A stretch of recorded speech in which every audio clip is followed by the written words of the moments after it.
Freedom is the right to tell what they do not want to hear. CNN, MSNBC, Fox News. Tired of the same repetitive government narratives? Then wave goodbye to the distractions and rhetoric of corporate media. For this is Anti-Media Radio. But I want to get the language right. The big government is in trouble. You're all a bunch of slaves! Bunch of slaves! What we need in the United States is not violence and lawlessness, but is love and wisdom and compassion toward one another. What's your definition of media?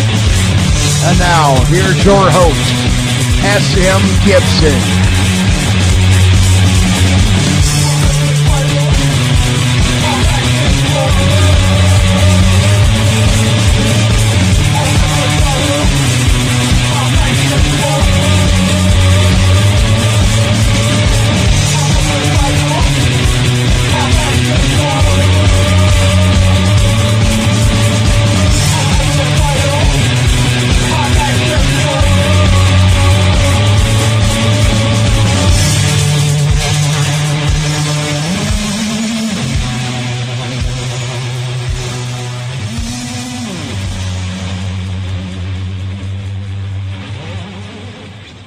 Be on your guard, stay firm in the faith, be courageous, be strong. It is June the 9th, 2016. My name is S.M. Gibson, and this is Anti-Media Radio. We are joined in studio tonight with our wonderful sound producer, director, Shannon Madden. Shannon, what's up? Good evening, Mr. Gibson. How are you? Can't complain. A lot going on in the news, a little bit outside of politics today. There's something other than politics in the news, really? Well, get out of here. I don't think on mainstream there's not. No, no. It's all daddy all the time. Yeah, they were talking about Bernie today. About who? Yeah, you know, the guy that's out of the race. Oh, that old dude. Yeah, Larry David. Mm-hmm. He had his meeting with Obama. I wonder what would I give to be a fly on the wall during that conversation? Well, he was obviously telling him that he was going to endorse her. That was part of it. Come on now, you know that's been in the cards since day one. Sure, Madam Secretary. Yeah, come on now. But you know, Bernie don't have a shot, and they promised him. Who knows what they promised him? But none of it's going to happen. They're not going to do anything he wants. Hillary said that she's going to rein in the banks in the first 100 days. That's not going to be happening. She's going to do what? Exactly. Really? Yeah, because anybody checked her donor list lately? No. Yeah, that'd probably be a good place to start if you're trying to figure this whole puzzle out of why Hillary's where she's at right now. That woman is evil. I just do not. We used to talk shit about Dick Cheney. Remember that?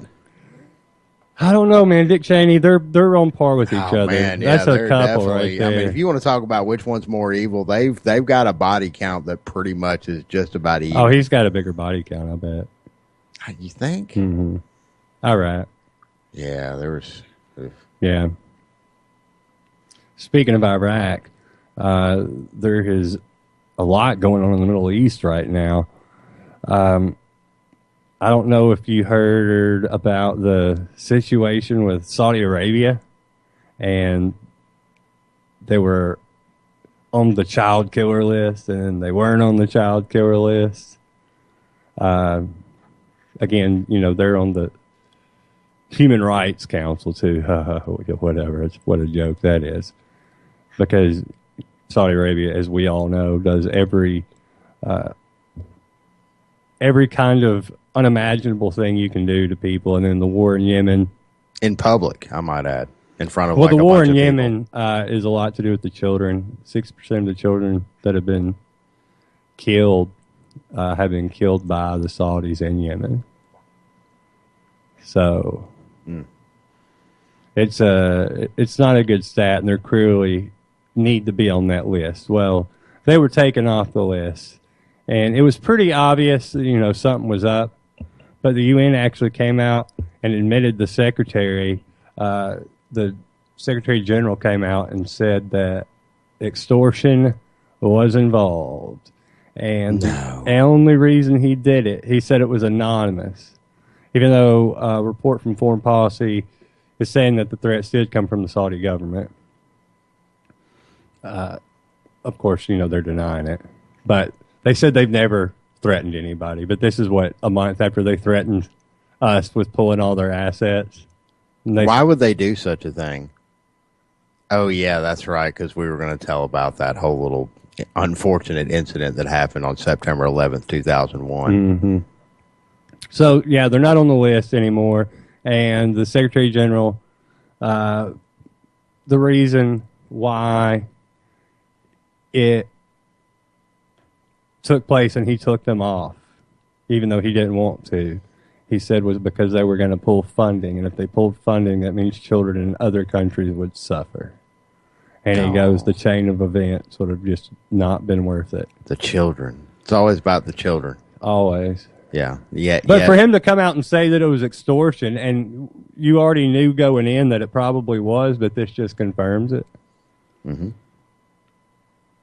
So I think, maybe he did have to do that because I don't think anybody expected him to turn around a week later and say, hey, they blackmailed me pretty much. Our friends of America, Saudi Arabia. Good old Saudi Arabia. Buddies. Fishing buddies. I don't, that may be coming to an end, though. It's hard to say. I don't think it's going to be tomorrow that they're not friends anymore. But I think the closer they get away from oil. We all have that one friend on our Facebook friends list. That one guy that, we'll talk to every now and then, but usually when he comments on your post, you really just I wish you wouldn't comment on my stuff. But he's an okay guy. I really don't want to be mean to him and take him off my friends list. He's still my friend, That's what Saudi Arabia is kind of. That's exactly what we're doing. We're gonna take them off. They're not gonna be in our top 10 anymore. We're gonna put them down there, and whenever they comment on our posts and the LOLs and so on and so forth, every once in a blue moon, just to not really be a total butthole about it, we'll hit the like button. But we'll still be friends. I mean, we'll be in touch from time to time. He'll call late at night, and we'll talk for about an hour. That's what Saudi Arabia. But I think the closer we get, they're going to turn on them. Why not? They turn on everybody else. They turned on Afghanistan. They turned on Saddam Hussein. Turned on Gaddafi. Oh, which, by the way, that's a whole nother thing. Libya. Oh, yeah. Yeah, I forgot about that. I'm sure they haven't. Barack Obama has been at war longer than any other president. Nobel Peace Prize winner. Yeah. Barack Obama. Nobel Peace Prize winner. Barry.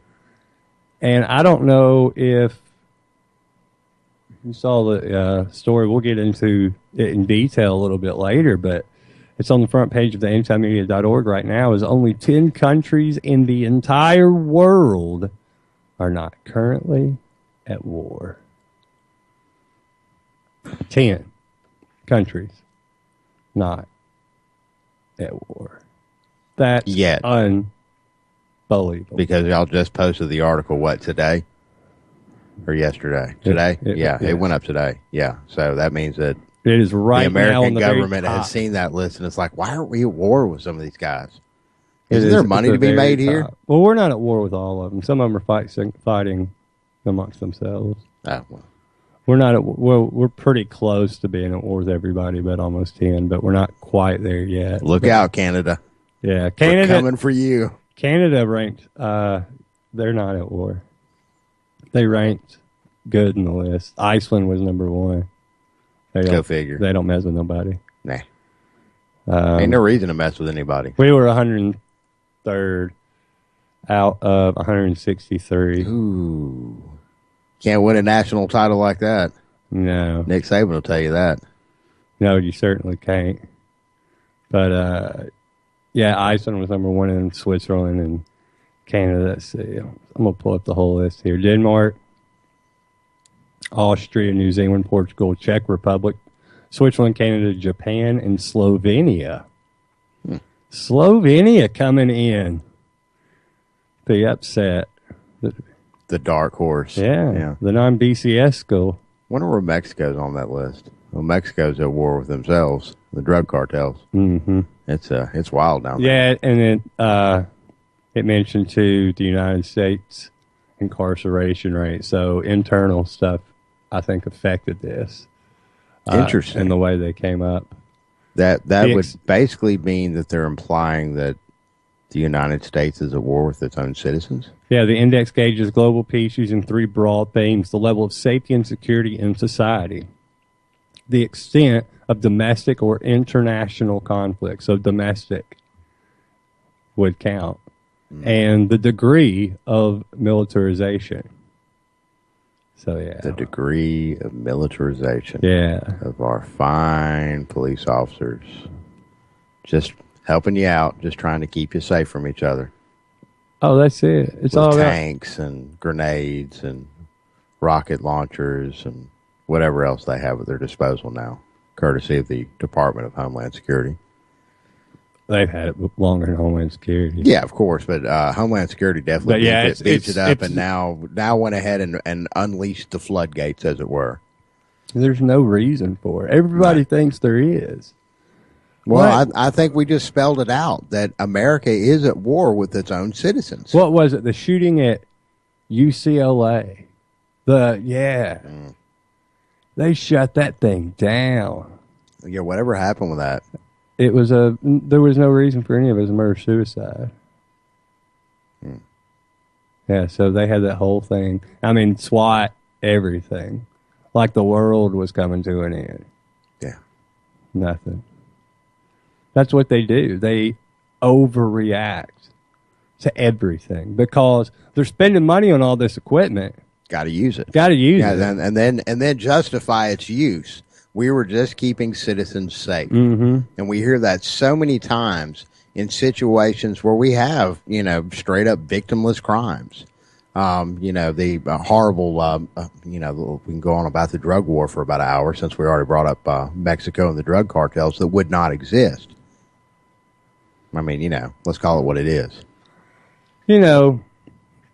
I think things would exist. I just don't think things would exist to the degree or the scale that they do, and they wouldn't be the problem. Well, there's always going to be a black market for everything. Right. Anytime that you have any kind of but government, no, look at prohibition. Yeah, it's the rise of organized crime. Anytime the government gets involved with banning something, you're always going to have a market of people that still want that thing that's banned. Regardless of whether it's cocaine, regardless of whether it's heroin, regardless of whether it's automatic weapons. It could be coffee. It could be coffee in some cases, it could and in some places anything. of the world it is. Mm-hmm. So, depending on where the coffee's from. But the point I is... just got back from Costa Rica. I have to say this. The coffee there is amazing. I can see it. It really is. It's some good stuff. They're very proud of their coffee, too. You hear that from a lot of people that have nothing to do with the coffee industry there, brag about their coffee. That's their thing. And it's some good stuff. Anyways, I'm sorry. Didn't mean to interrupt. But go Costa Rica.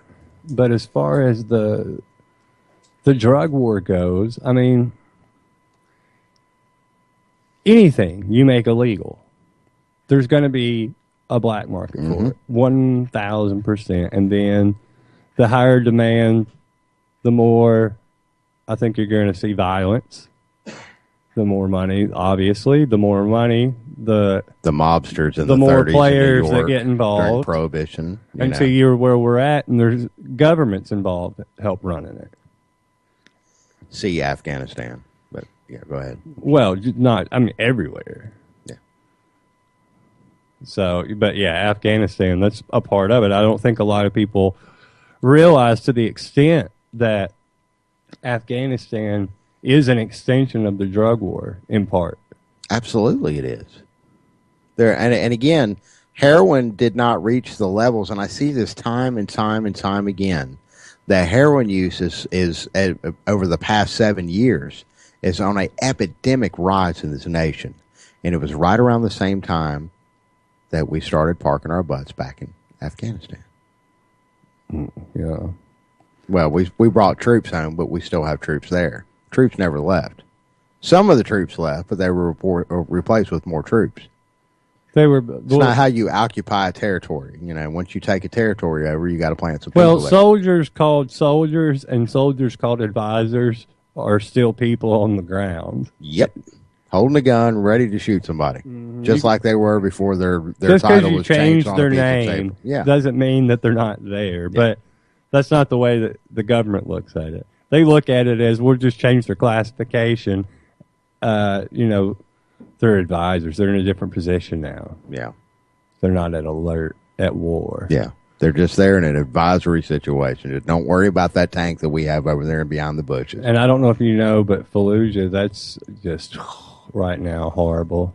Well, that whole region, I mean, and here we are in the middle of it, throwing cash around and flying F-16s everywhere. Well, of course. Also, can't forget about our little display of power headed toward Russia. Well, that's what I wanted to talk about. See, they're right now going to have two. Two. Yeah. Warships. Yeah. You know what I'm saying? Yeah. You threw me off. Yeah. No, I read. We're on that. We're on that link tonight. Yeah.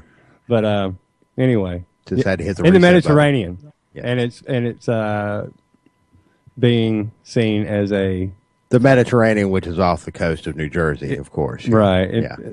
American territory and all. But they're going to have two just for a brief time because there's one of the two is coming back to the United States. But they're both going to be stationed there for a while.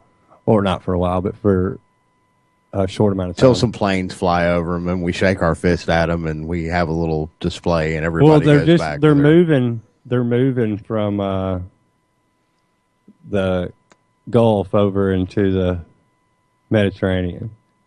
And they're saying that it's to help launch an offensive in Libya just in case. But it's not going to hurt to show Russia that, hey, look how fast we can do this. Look at what we just did. Yeah. I've got bigger hands than you. Yeah. Look at these hands. Mm-hmm. They're beautiful. Look at the size of my hands. I want to go ahead and bring on, for the first time, we back in studio, Kevin and I, we've been without him for about a week and a half. Back in studio, Kevin, what's up? Hey, man. Good to be back with you fellas. At the good show, man. So far, walked right into the middle of it. This is it's a 2-hour show. We're 17 minutes in. We still got a long way. Yeah, we're not going to clock you in until 10 though. So all good, man. That's it. Fun time, man. I'm glad to be back with you, fine gentlemen. And then also, I want to go ahead and I'm going to bring on journalist extraordinaire Claire Burnish. There she is. Howdy. Hey, that's me. That's my bird. You're not mocking me, are you? No, I'm really not. Oh, that's... Yeah, we should definitely mock Kevin more often. Yeah, Kevin, I'm glad you got here, Kevin. Now we're just going to insult you to your face instead of doing it behind your back now. Back. Yeah. You don't want to scare him off for another couple of weeks, do you? Yeah, he might leave in the middle of the show. Yeah, we don't need that. Hey, man, school beckons, unfortunately. So, Ms. Claire, what's going on with you this evening? How are you? I'm doing okay. I'm a little baffled why the story about the extortion with possibly Saudi Arabia and the UN isn't, like, why people aren't interested in that. I can see all sorts of different repercussions that really make a lot of difference in the world theater, so I think it's a pretty significant story. Yeah. Oh, I think it's huge. Yeah, and it's again, though, it's going to get swept to the side, and, it's Saudi Arabia. Don't worry about that. That's all the way across the pond there. We have nothing to do with them. Don't worry about all that. And again, I just think it's going to get worse and worse and worse as far as the disinformation and what we really are able to get to the core of when it comes down to Saudi Arabia and their dealings with the United States government. Well, I had a theory today in writing this. And, I mean, maybe people will call me crazy for this, but it kind of just clicked. And I started looking around, thinking back in the history and stuff. And think about it this way. If Saudi Arabia already threatened the U.S. about a major bill, like to the point where they would withdraw, what was it, billions or hundreds of millions of dollars, basically collapse our dollar. It wasn't as much as we thought, though. But the thing is, my point is that if they wield that much power to make sure that a bill is not going to get passed, they made a threat before. They just got away with most likely got away with extorting the UN, of all things. And if they really do, like they've controlled for decades, the petrodollar, essentially, who's really pulling the strings? Like, everybody always talks about the U.S. pulling the strings because they have the biggest military and because we're everywhere. But who's really pulling the strings? Isn't it possible? I have thought for years that it's a three-headed monster between Saudi Arabia, Israel, and the United States. Right, but I'm beginning to think that it might be like the U.S. might play a slightly less important role than I was really the U.S. is still, Saudi Arabia they're credit still for. up there, but Yeah. Saudi Arabia is able to hold people hostage, obviously, to get what they want done. And that's probably why they're in the position that they're in right now, because they've been doing this for years. I mean, we've got the 9/11 situation, and none of that's still come out. And 15 of the 19 hijackers were Saudi, and we went into Iraq. Like, nothing ever happens to them. And, when it should, they behead everybody. Nobody cares. But that's kind of my point, though. It's like we're so inextricably tied to Saudi Arabia. Like, the U.S. is so inextricably tied to Saudi Arabia. Why is that? Like, what is so important about that tie? Why are we so willing to spend what it is? Do you know what I'm saying, though? I mean, do you get what I'm saying? I do. I do understand what you're saying. I really think it boils down to resources, and you've got to remember how much influence Saudi Arabia buys everywhere in the world. I mean, Fox News, the second biggest investor, is a Saudi prince.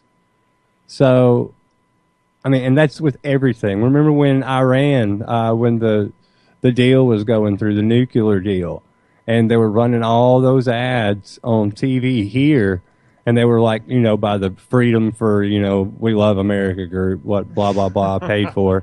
The most generic, patriotic, so-called. Sure, it was actually, they were being funded by Saudi Arabia. Go figure. That's my point, though. That's my point. Think of how many ties there are. Like, who's really pulling the strings? It seems more like Saudi Arabia is pulling the strings with the U.S. than the U.S. is pulling the strings with everybody else. I think it's all one big group. I think it's just an extension of each other. Yeah, I just think they're an extension of each other. And there's different factions within sure, it, probably. Of course. And there's people that that dislike each other and like each other, and it's like everything else. And, of course, it's nothing new. Saudi Arabia, and as well, a lot of other Middle Eastern countries actually fund a lot of the environmental studies we have here pertaining to oil and fracking and whatnot. Of course, they benefit from it. One thing Claire's article talked about, too, is how much aid they give in, like, humanitarian aid to the UN, Saudi Arabia. And, that allows them to go in situations like this. We can take it all away. Right. We can make it disappear overnight. I thought it was funny, too, Saudi Arabia. They're like, what? Us? We don't do stuff like that. Right. We didn't threaten anybody. We never threatened anybody. We don't know what you're talking about. And like literally just a month ago, we were just talking about this. But with 9/11, they're like, "Nah, we're pulling the funding." Like they literally just did it less than a month ago. And they're like, "We don't know what you're talking about. We've never done anything like that."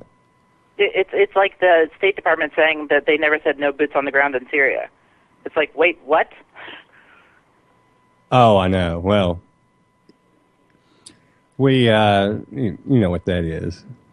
Syria. That's a joke. And there's just people, I don't know, did you see the story, Claire, of the nurses in Aleppo, the hospital? I don't think I did. Did you see? Break your heart, too. My gosh. Horrible. It's up on the antimedia.org right now. If anybody wants to read it, it's a really, really kind of sad, heartbreaking story. Nurses tripping over bodies, trying to running out of body bags. Yeah, right. Yeah, it's and they had some premature babies that they were fighting. And for everybody complaining about immigrants and people coming, oh, I know. This is how you get immigration. They're running out of body bags, right. and refugees, and it's happening because of us, our government. Yeah, right. Not us, the American people. But our government. But, yeah, right, exactly. Well, and us, the American people, your tax dollars. In our name, right. Yeah. In our name, it's being done, of course. It's interesting. It's we need to remember that there was a time here, it was about 2 years ago now, where the American people they really voiced a lot of strong opposition. It seems like a lot of it was kicked off, too, to some extent, or with participation with various people, in the military that had masked their face and he put out these various letters about not fighting in Syria and not fighting for Al Qaeda. But of course, you had Rand Paul at the same time making the arguments, and others as well, that hey, we don't know who we're fighting, we don't know who we're funding. But the American people rose up, and we were able to stop Congress and the president from going forward about 2 years ago. But it seems like that's kind of been forgotten and pushed aside. I think one thing that the government learned in that whole experience is right before that, John Kerry, especially John Kerry, but Obama was too, they were just beating the war drums. We're going to war, we're going to war. They haven't done that since, because I think the louder the drums got, the louder the people got. And they're like, no, we're not doing this again. Yeah, we've already done this. Off the record now. And so now it's just like, yeah, we're good. We just did some stuff today. Don't worry about it. No big deal. Nothing to see here, folks. Yeah, nothing to see. Move along. On that refugee issue, though, too, I mean, it really has gotten out of control. It's not primarily the Middle East. It's the Middle East and, like, Northern Africa. And since between 2007 and 2015, the number of displaced people in the world more than doubled to about 60 million people.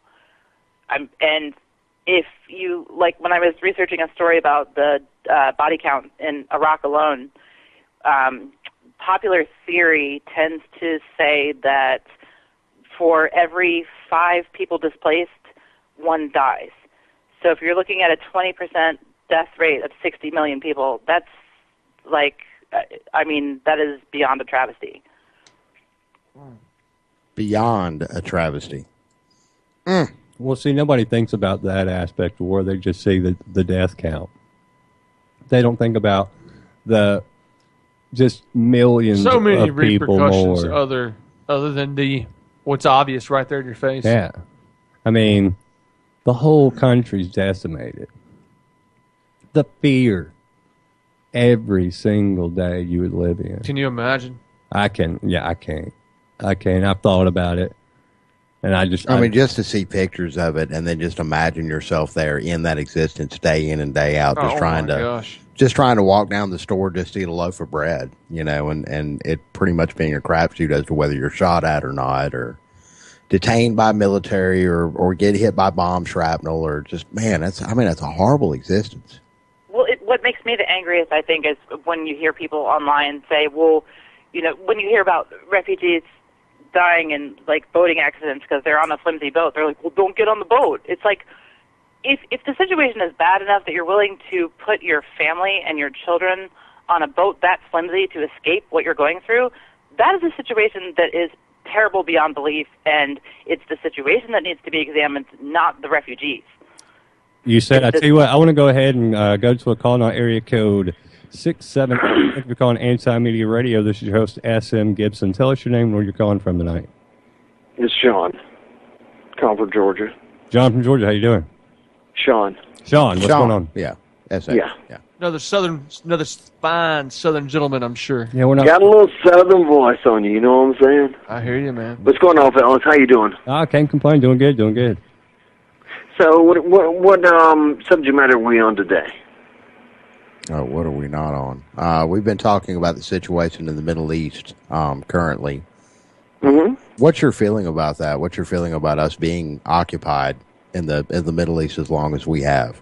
And Syria, too, well, as an extension of that. Yes. Specifically. Well, this is the thing about it. We're not occupied, okay? We're occupying, if you will. So it's to be put in terms of we're not occupied, we're occupying, to be honest with you. That's what that's what he said. That may not have come across on the mic, but we're on the same page. I'm just saying we're bringing other individuals into democracy, which is we used to have a republic, but we went from a republic to a all caps legal name democracy. See, most people don't realize that, and we have to bring that through through a stipulation of oligarchy right now. Yeah, this is not a democracy or a happy rainbow land anymore. That's for damn sure. No, because the studies have come out multiple times that Princeton being the latest. Yeah, that we are in an oligarchy. Jimmy Carter has even called us an oligarchy.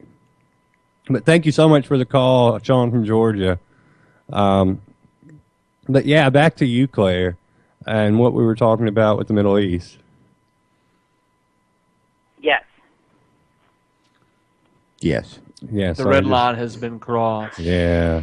So do we, at this point, it seems like to some extent the U.S. was kind of kept in check by Russia, in opposition from Russia. Do we still feel like that's a factor, or is that completely? Oh, I do.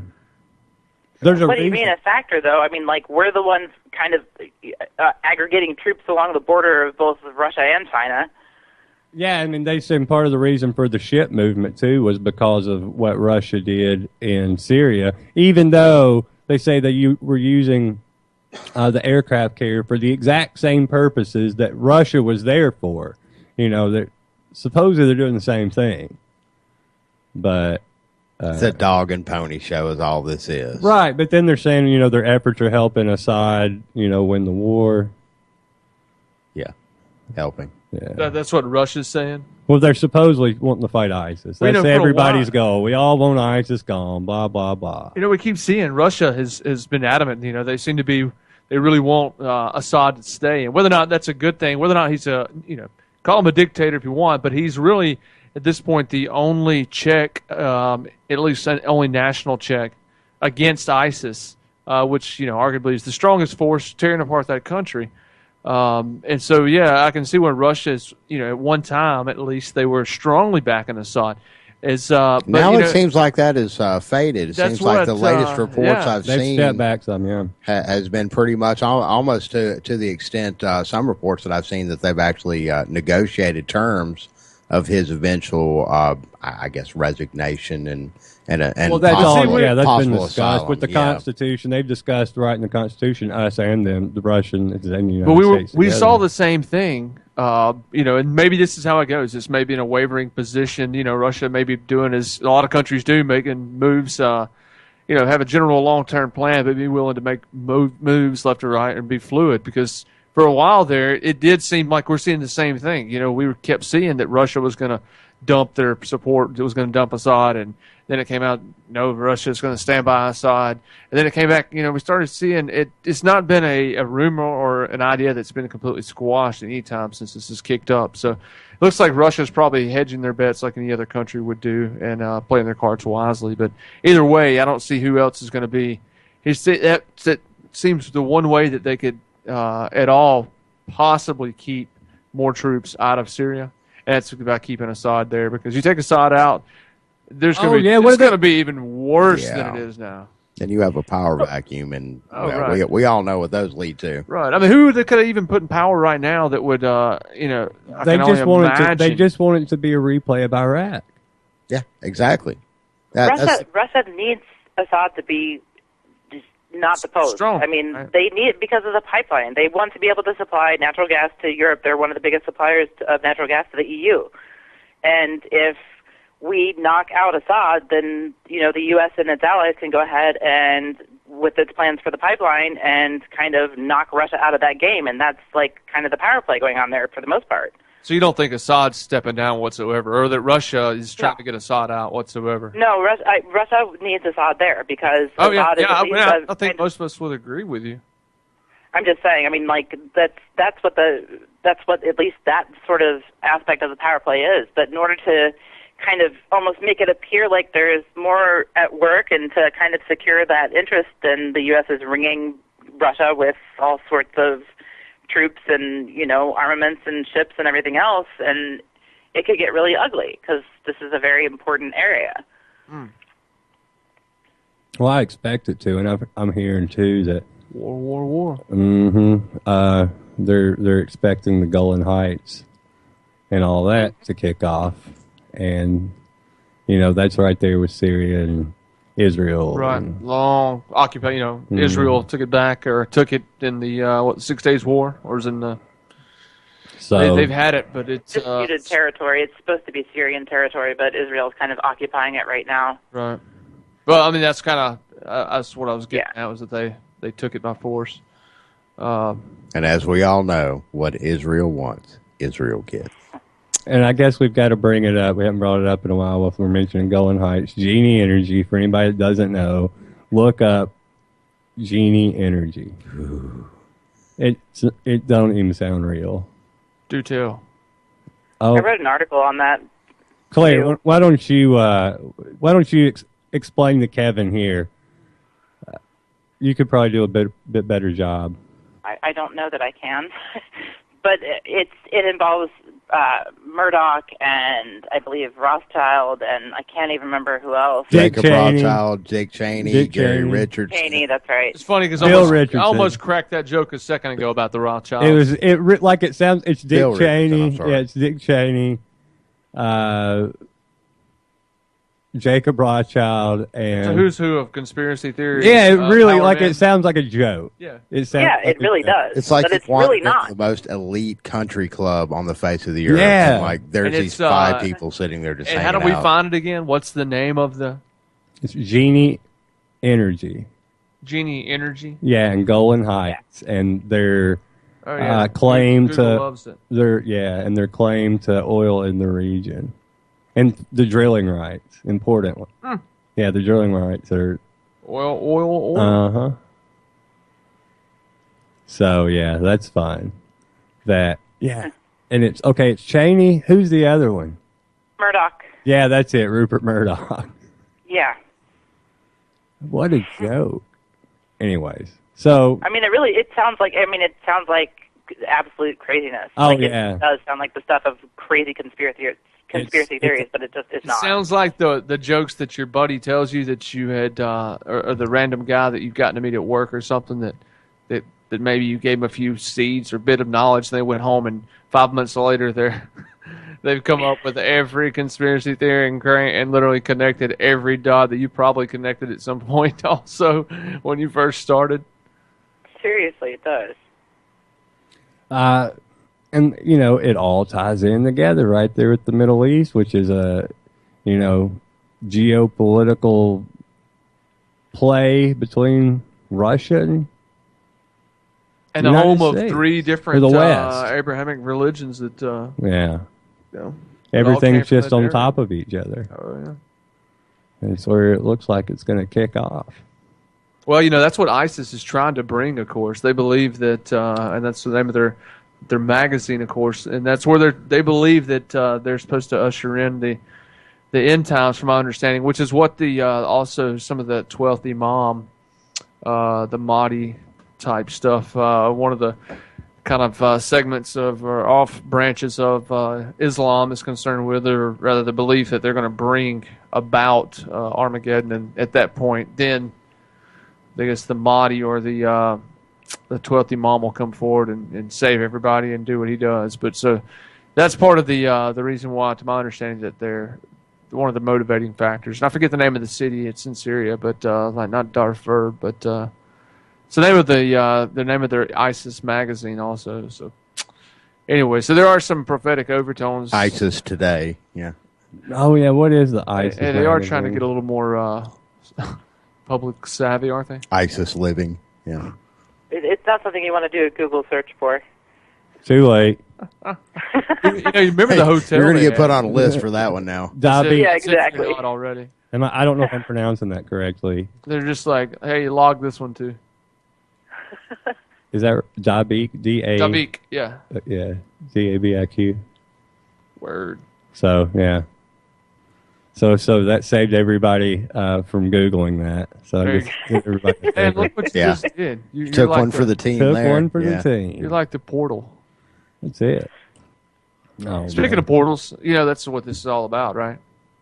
The Stargates. What? Oh. Where? Oh, man. Have you ever Oh, been down my that rabbit hole? goodness. No. No, the Stargates. That's No, what I it have is. not. George No, Bush knows that they've been hiding the Stargates are out there. What? Under Stop. a, Stop. you know what I'm talking about, Claire? Have you seen that? No, I don't. Oh. No. Oh, Yeah. No. nobody believes that. Are you sure? You're fired. You do not believe You know, that. there's a huge hole. You don't where all these, believe like, that. six, Say it. Six guys. Say the words. You really think I believe this? No, I don't think you believe I that. think he does. No. I think he's making like No, hand I motions agree. and everything. He really believes No, it. I was describing the big hole that the supposedly the 6 soldiers. The The hell 6 with you. soldiers supposedly vanished into over in the Middle East. You guys hadn't seen that one floating around? No. What?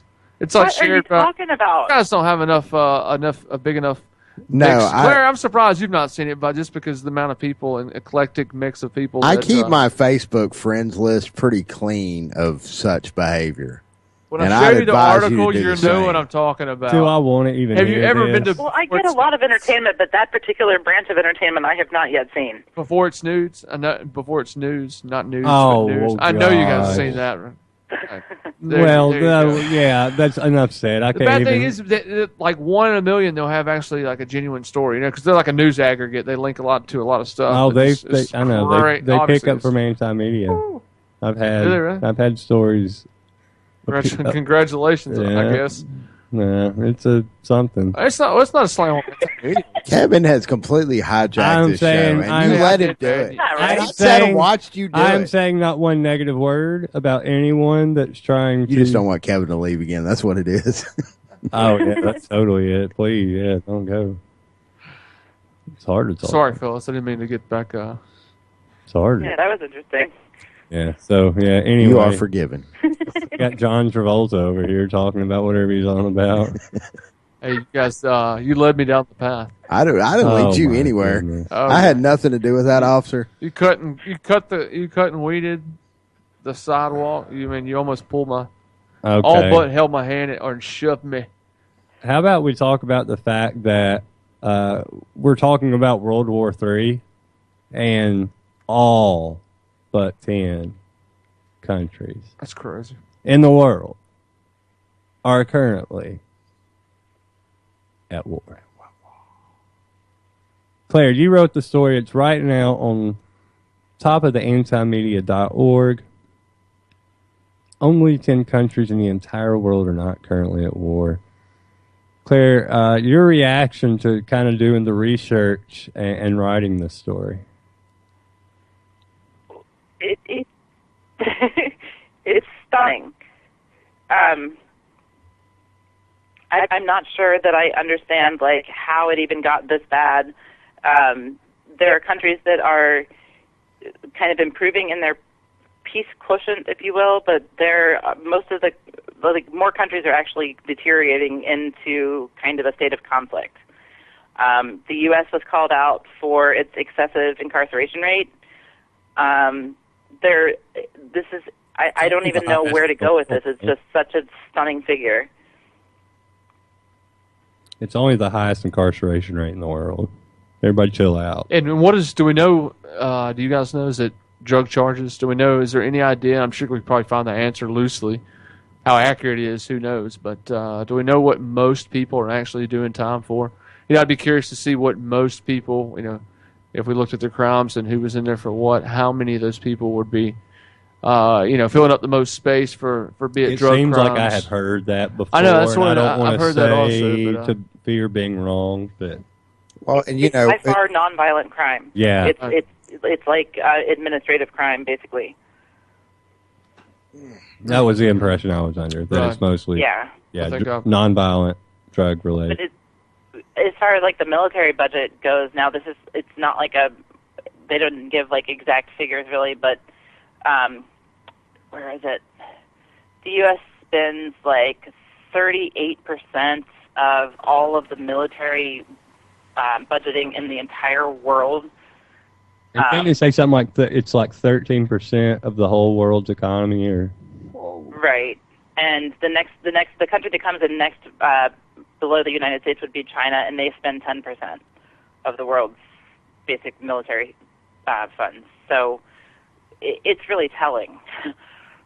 I mean, when you spend that much money on your military and on conflict, you inevitably create conflict where there is none and have all sorts of repercussions around the world. I mean, how can you not with refugee crises and, violence at home and, crackdowns on citizens and this, that, and the other thing. When you have that much of a military budget, basically when you're ready for war, when you're looking for war everywhere, you're going to find it. And if you can't find it, you're going to create it. And that's exactly the situation we're in. Wow, that's yeah, it sounds like you painted a pretty good, accurate picture. And look at it like this, okay?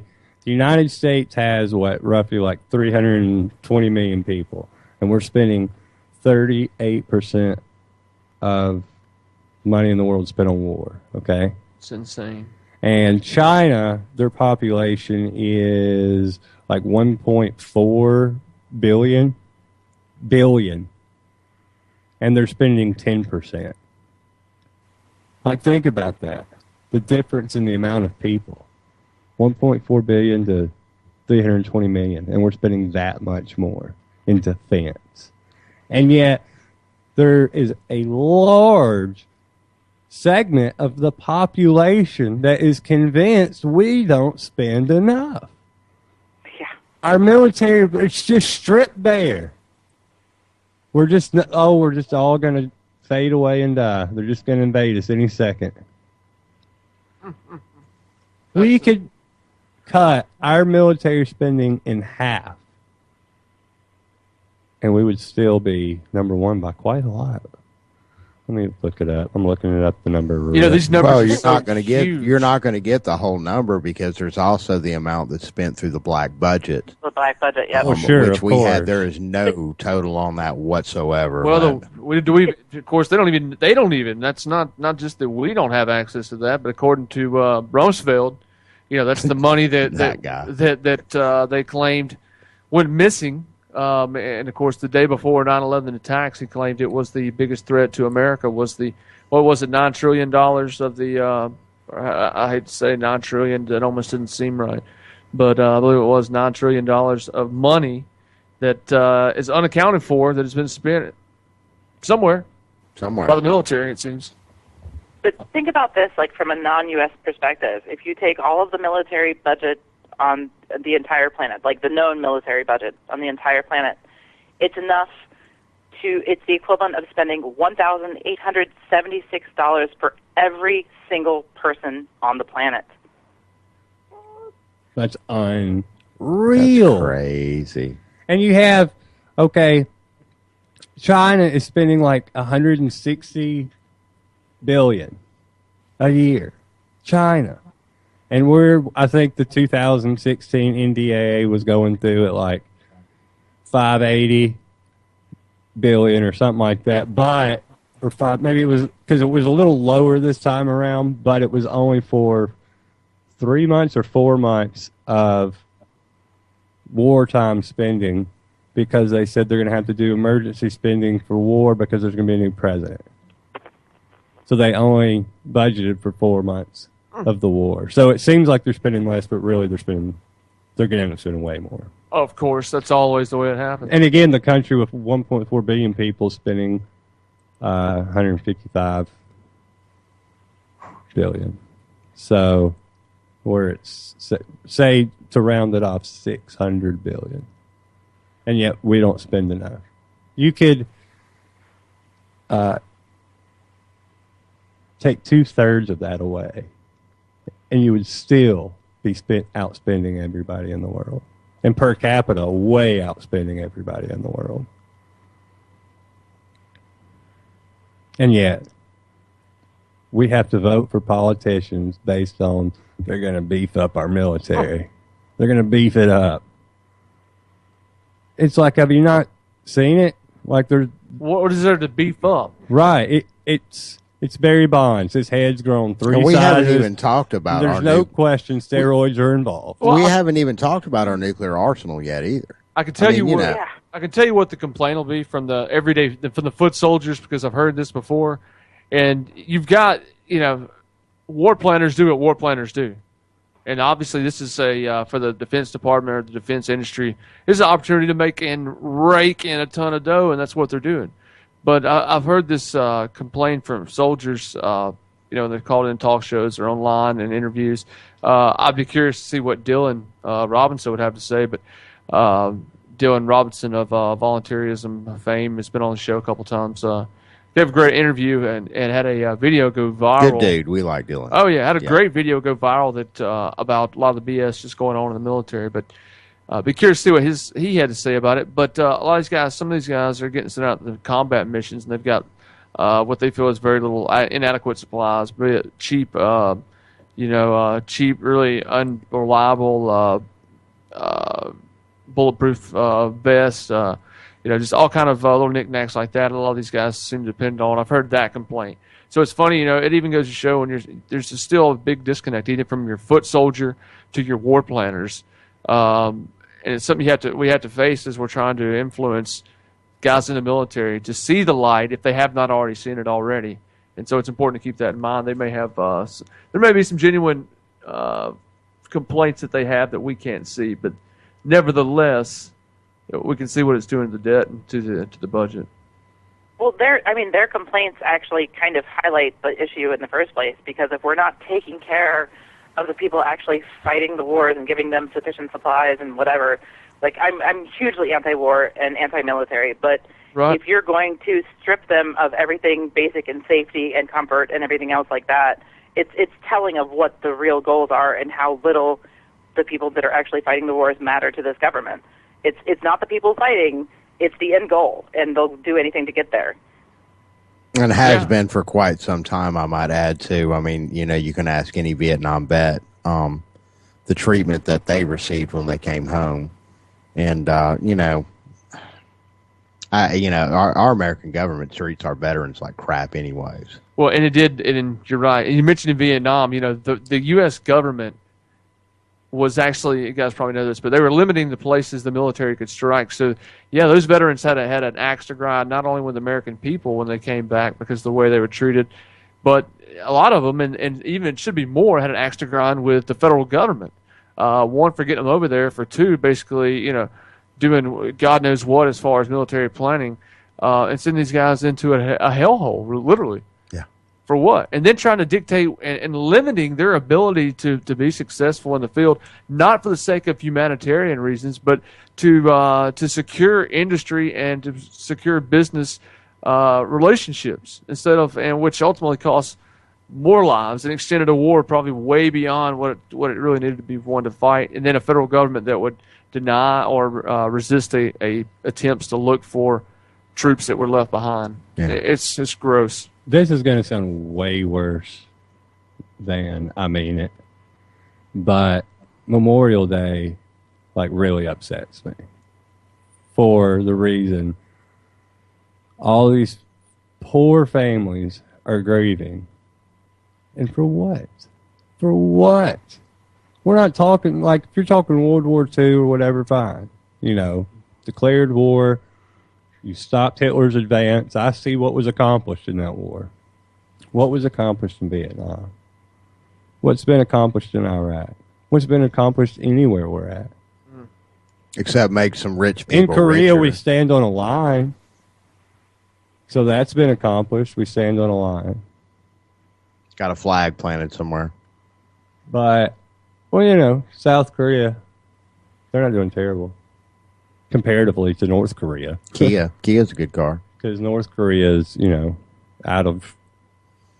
They're just, they probably are actually the most crazy lunatics. They talk about the people in the Middle East, North Korea, they're nuts. Wow. Yeah, it's bonkers. If there's anybody to attack just for no reason, it would be them. Just because it's that crazy. Not that I'm suggesting that, but yeah.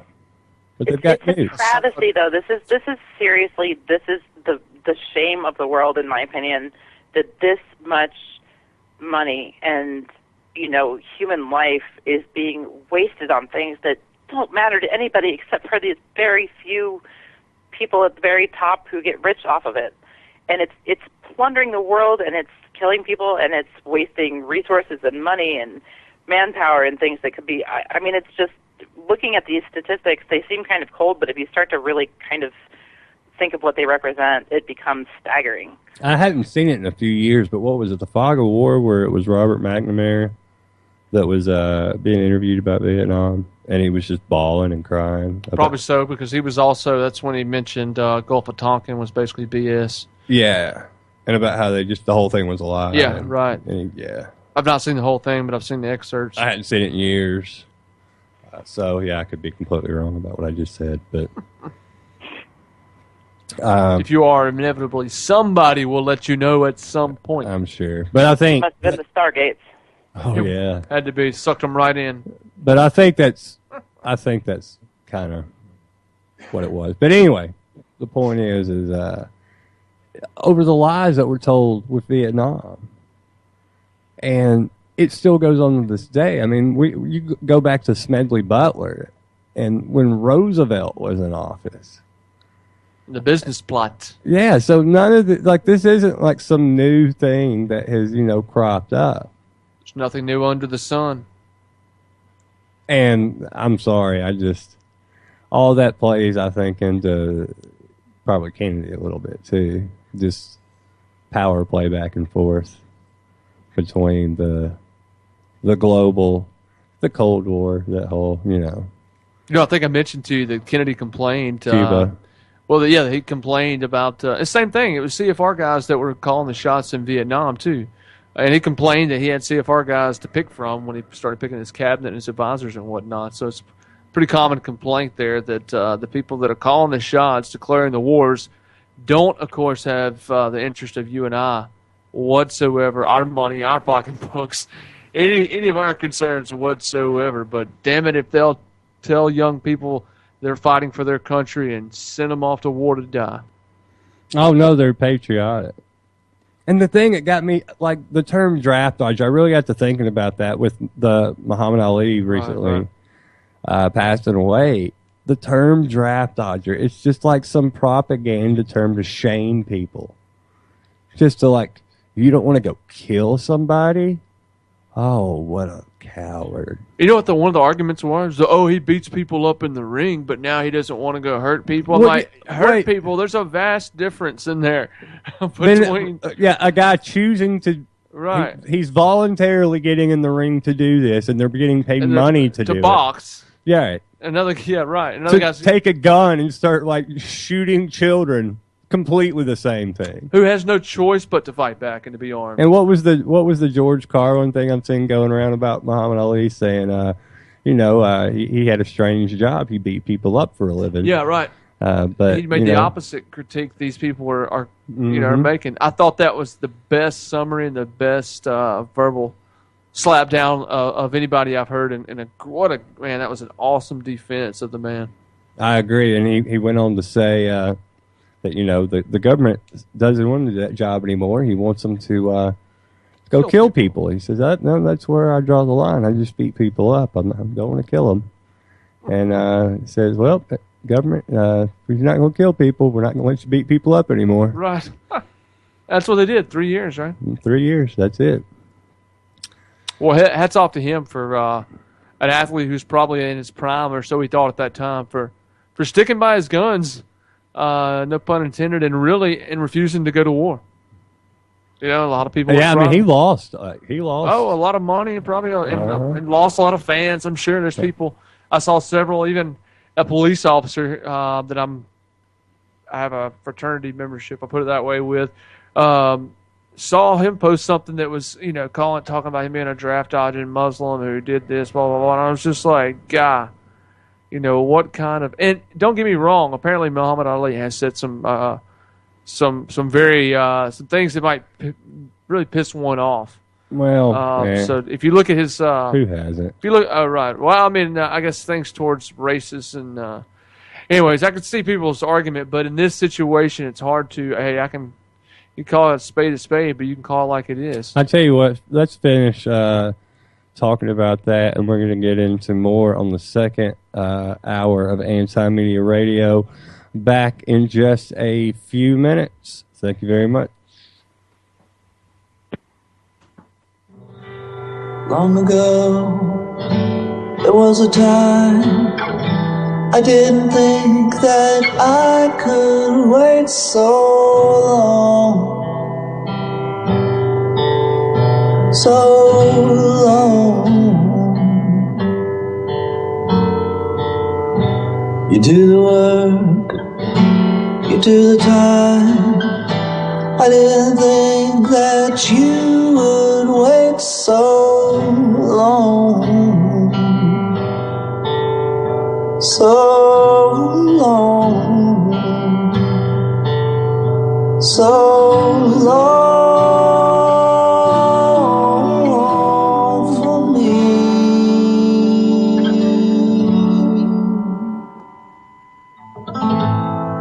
Some people wait forever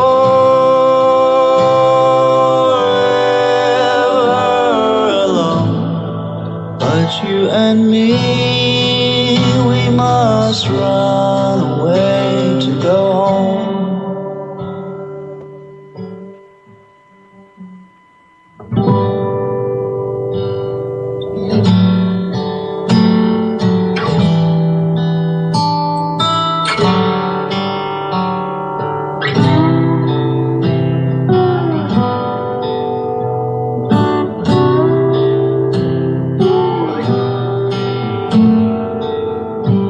It's not a sin, it's not a crime. I didn't think that I could wait so long, so long,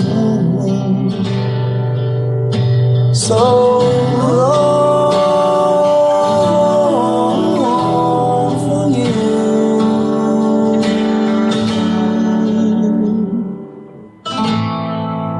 Some people wait forever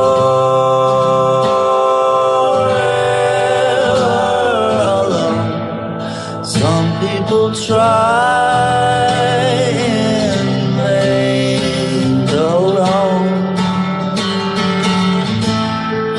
Lost angels cry out, where do we belong? For you and me, we must run away to go home.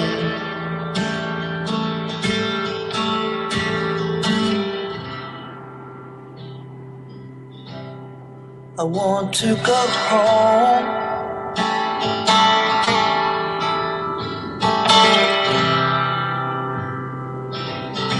Please take me home.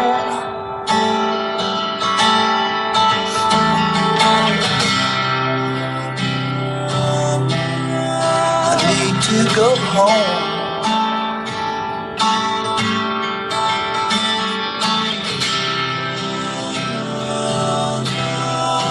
Please take me home.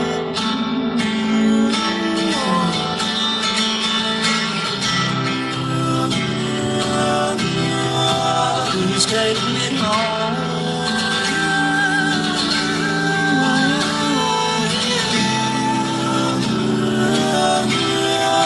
Please take me home.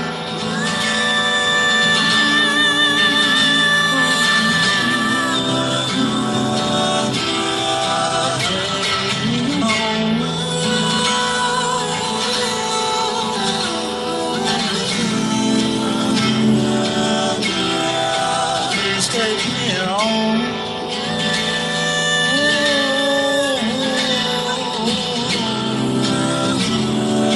Won't you take me home?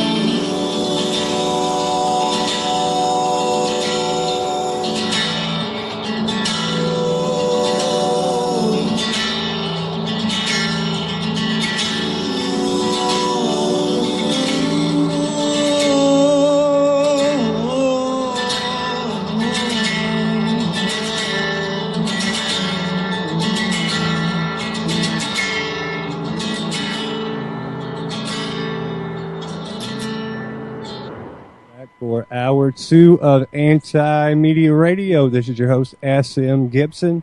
I joined the studio with Shannon, Kevin, and I joined with Claire Burnish, journalist with the antimedia.org, on the line, live all the way from Ohio. What's up? So, You know, we were watching Gummo before we got on the air. Have you ever seen that movie?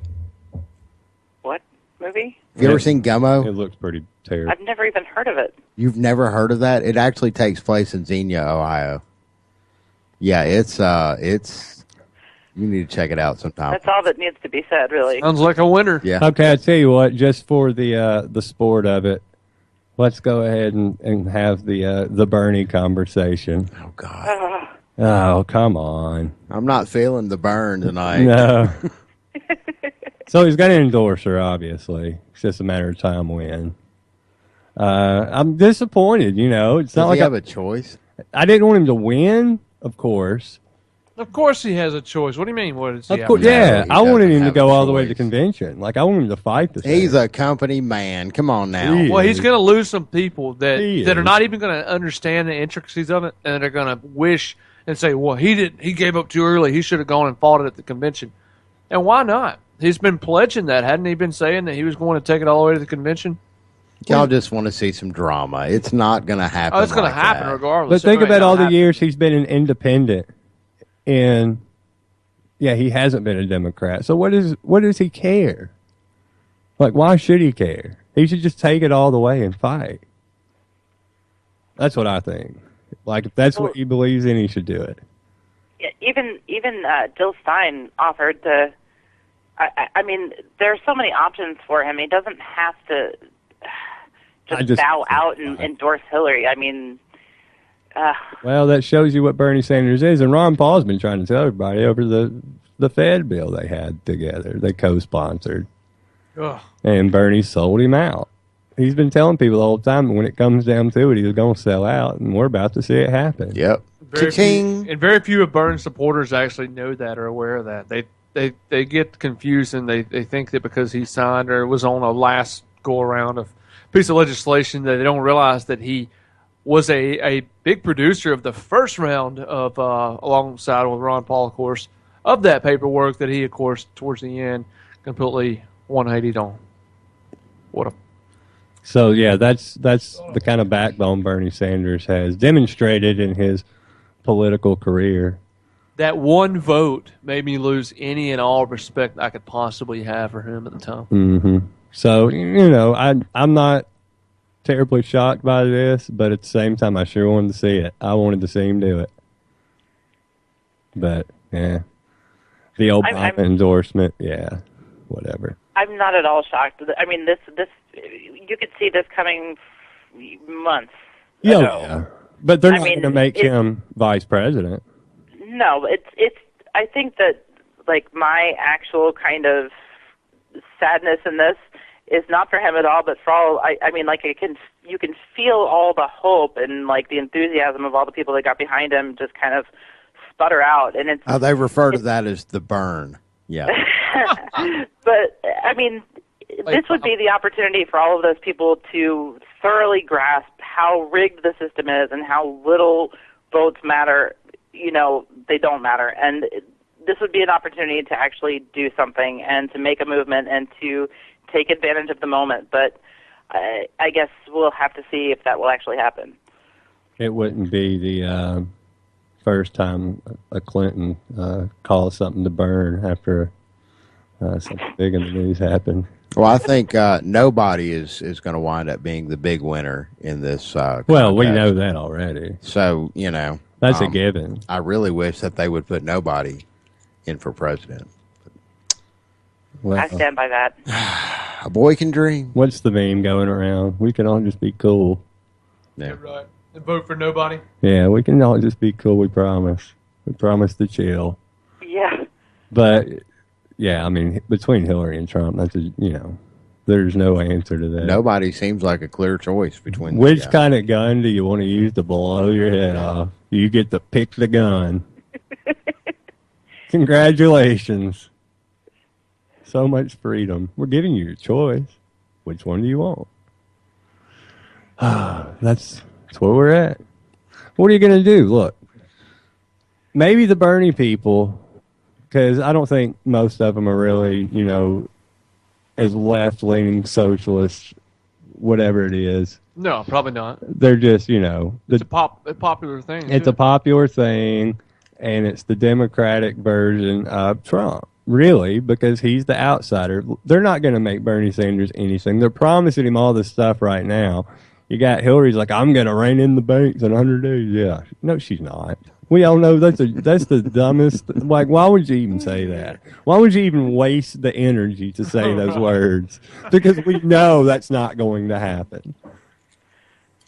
And I guess, what I assume happened was Obama set him down today. He's like, look, I'm endorsing her no matter what you do. You need to get out. And he's probably like, oh, I'm not getting out. He's like, look, we will give you, we know the most important thing to you are the banks. That's the biggest thing. That's like Ron Paul and the Fed, like Bernie and the banks. He is against the Bernie and the bank, the millionaires and the billionaires. Good job. So they told him, like, we're going to do this for you, Bernie. This is what you want. This is what you've spent your whole life fighting for. You're going to get it. We're going to give it to you. And they gave it to him, all right. Yeah, they gave it to him. Bernie and the banks. And that's the promise. And Hillary came out like, we're going to do it. We're going to do it. No, they're not going to do anything. And they're going, as soon, they're going to kick him to the side so fast.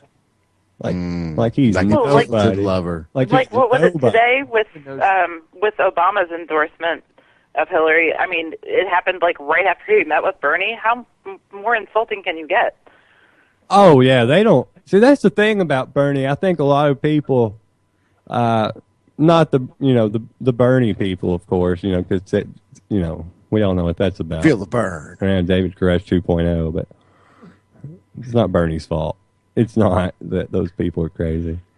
Well, then, no, wait a minute now. On that same token, then it's not Trump's fault that those people are crazy. It's not Trump's Yeah, it is, actually. It's not Trump's fault those people are crazy. It's not. No, it's not. They're already crazy. They're already crazy. He's just harnessing them. Yeah, and he just goes along with their craziness. He's kind of like, oh, they said something crazy. I'll go with that because apparently it was really popular, and then he kind of makes it his thing. It all. But it's not his fault they're crazy. He's just the ringleader of the craziness. That's what that is. But look, Bernie's at the end of the day, he's against the banks. They're not going to make him vice president. They're not going to make him anything. They don't care what he thinks whatsoever. If they had any brains about him, he would 1,000% be the vice president because they would get all these supporters together. Like, that's how much they don't like Bernie Sanders. They're just going to give up all those voters. Well, and again, get what, Elizabeth Warren? Don't you think that there would be a little bit of a backlash with some of the Bernie supporters, pretty much calling Bernie a sellout at that point? No, you should be the president, not her. That sort of thing. No, I think they'd vote for him, though. Yeah, you're right. I think they'd vote for Hillary if he was the running mate. Because we all know how effective the vice president is. I mean, look at the vice president now. Who is the vice president? But they don't even want to entertain that possibility. Like, no, they have to teach him a lesson because he kind of went against the establishment and kind of started this enormously popular movement. So now the establishment has to teach him a lesson like, hey, you can't do that. Oh, yeah, because he's made Hillary look bad. Yeah, very. And, I think a lot of these Bernie people going into this were not, I don't think a lot of them were very anti-Hillary. I think now most of them are anti-Hillary. I'd agree with that for sure. 100%. I think once you get that close to the, that close to the sun and you saw it for what it is, the wings melted and they came back down to earth and it's like, oh, the Clintons are the most evil, horrible people in the world. How's nobody figured this out before? Had a buddy, actually, he's called the show once or twice, big, super, considered himself super liberal, big Bernie supporter, has done the same thing. Came into this being always kind of being on board with the Clinton clan, supposedly, but never really had a bad clan word. with a K. Right, yeah. Had a bad word to say, but yeah, at this point, absolutely hates the Clintons. And he actually told me, hey, I finally understand what you guys are going through. I know it's got to be a cliche almost at this point, but he said it. I know what you guys are going through with what Ron and the Ron Paul Revolution went through, completely shafted. Which is funny, even Bernie says now that, I don't know if you guys saw, but Bernie got shafted worse just because the movement was so much bigger. Oh, right. I agree 10 times over. Yeah. But he says that the movement, or excuse me, not the system, he said the system is not rigged, but the delegates are stupid. I think it was his quote. Did you guys see that? That he's saying the system is not rigged. Who said that? That was Bernie. Oh. I'll see if I can dig up the quote, but I thought, that Bernie sold out. Oh, yeah. Hashtag Bernie sold out.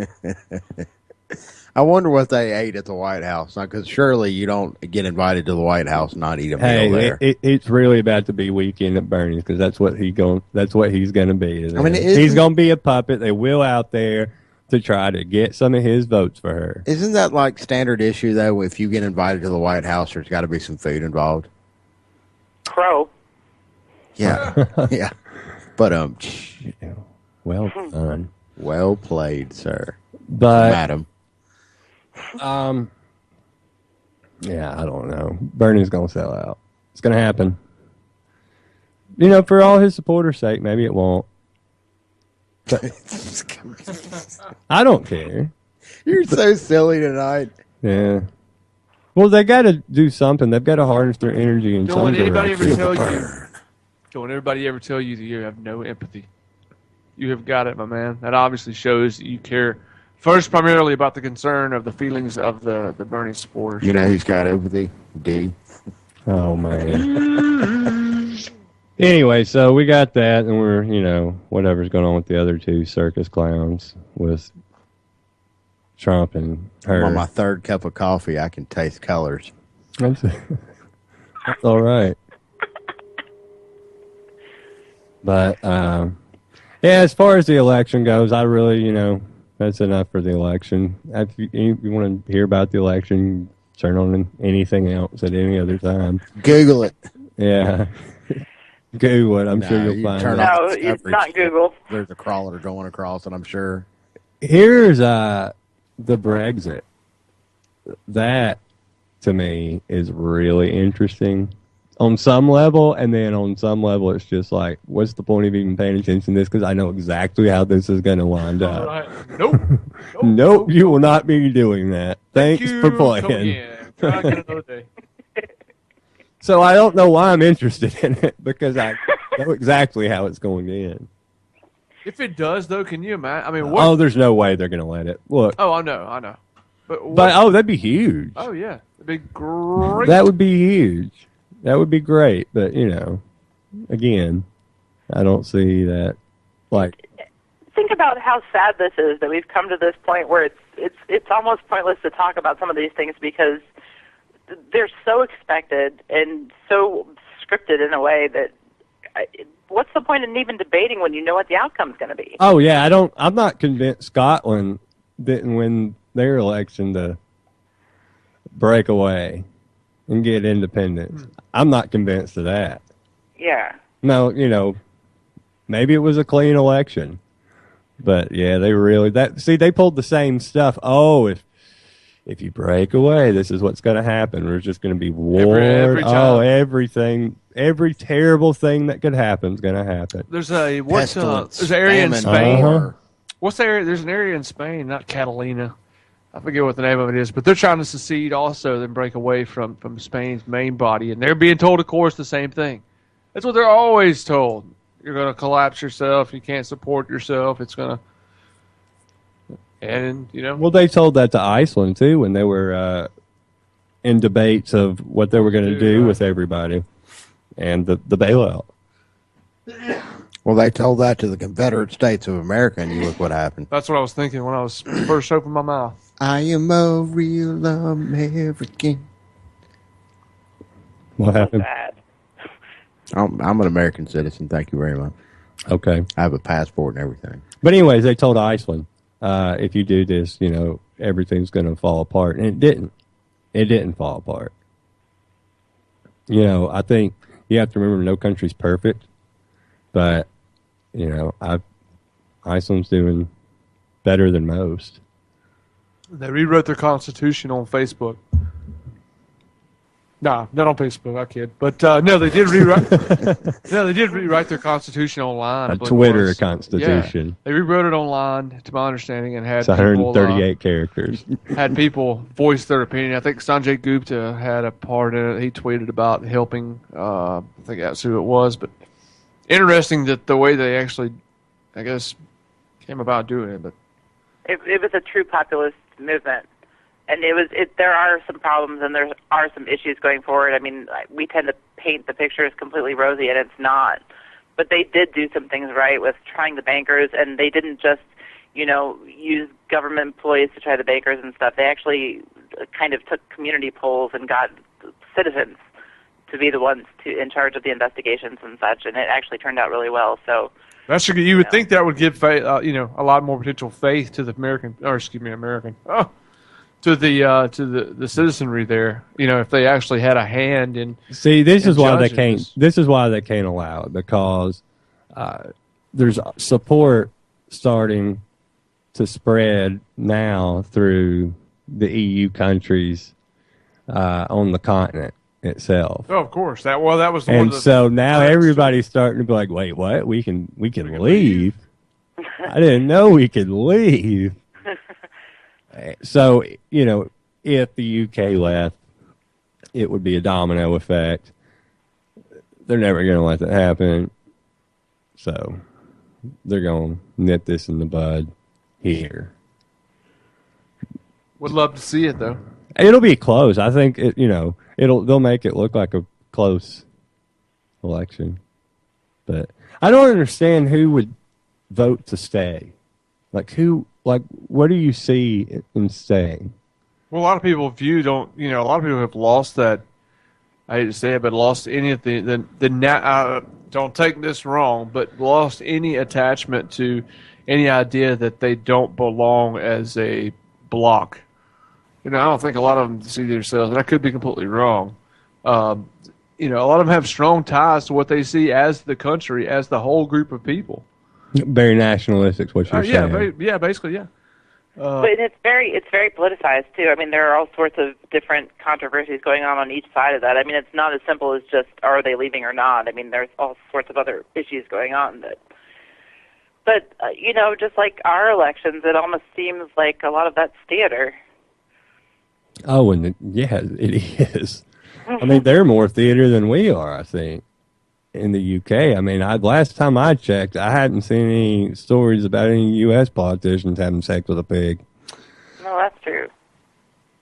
And man, it's coming. That's why Hillary's emails are all classified. I was fixing to say you just wrote like 50 jokes right there, just instantly.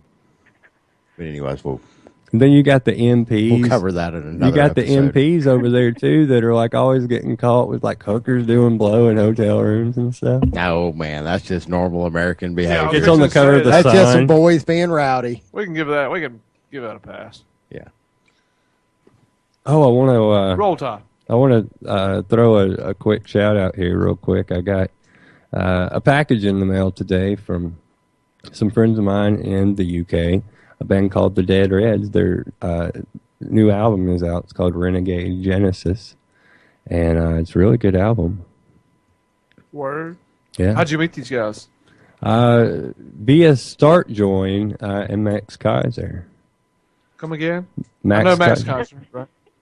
Like that? I love Max Kaiser. That through dude is the awesome. Stargate. Start Join is something that Max Kaiser is the originator of, and it's crypto crowdfunding. So it's a cross between GoFundMe page and Bitcoin, and you use Startcoin. That's cool.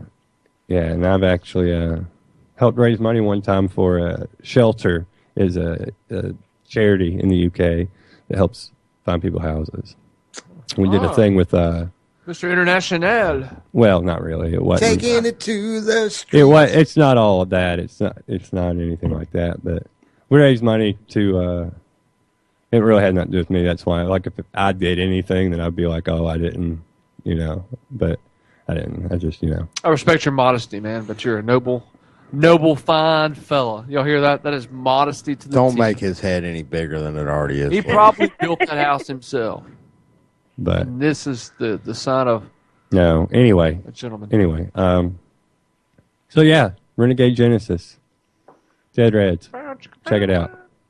Very political. So yeah, good message. I want my cut of whatever they paid you to bring that Very up. By good the message. They didn't pay me anything. They are a very good band. They are. So there's that. So back to more pressing issues in the news. We've got I mean, it's really the environment of the whole world. It's going on everywhere. We've got the EU Trump wanting to split apart.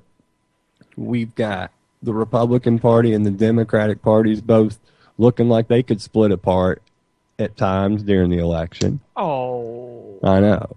But it seems like there's just this underlying frustration that's just boiling. And are we going to see? What are we going to see?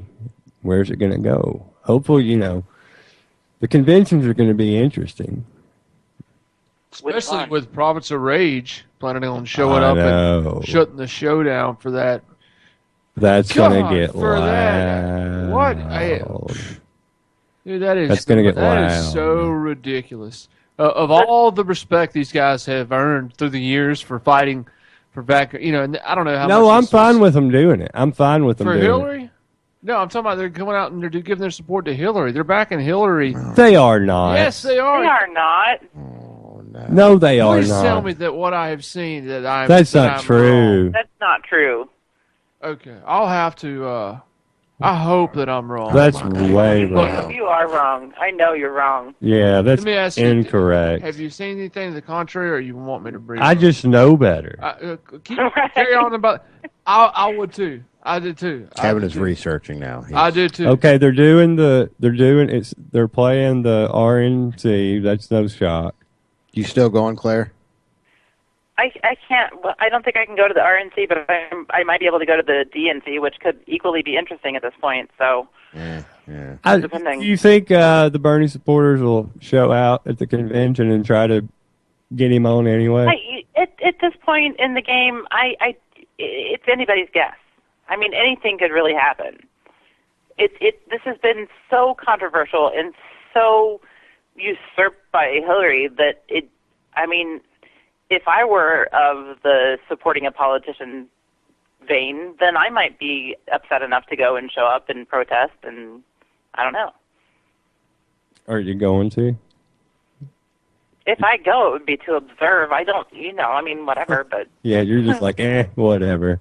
Yeah, take some pictures, look at the funny people get angry about things that don't, that were decided anyway, so... Yeah, but... I think people in masks can make a difference, though. I do. I think, that's the only way to make a difference. We'll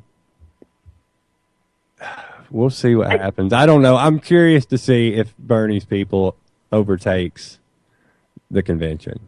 But that's what I'm saying. It's like that would be interesting too, but that's kind of almost a sideshow at this point. What really matters is if they take their energy and do something productive with it, because there should rightly be so much anger right now at the system and everything else that people could do something creative and for a lot of good and kind of solidify the activist movement, but Bernie should be made a political martyr.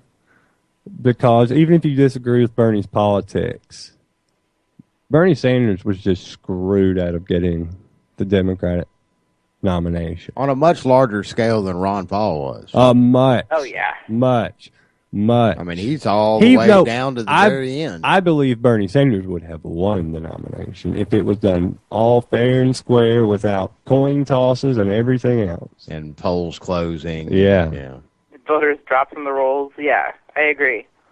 Dead people. I think he would have beat dead people voting. Right. Mm-hmm. So, speaking of Muhammad Ali, I heard he and Prince and David Bowie all voted for Hillary the other day in California. Well, at the Stargate. You want to hear what? Yeah, I saw you celebrating. I'm fixing to refute it here in a second. We'll go right ahead with one sentence that you just showed me. Go right ahead, Kevin. I hope this is a fake website, but Googling it, or that it's a satirical. No, that's not anything of the sort. I know what you're going. We think I know your angle you're getting at, but anyways, you know exactly where I'm going because it's the truth. About the three people.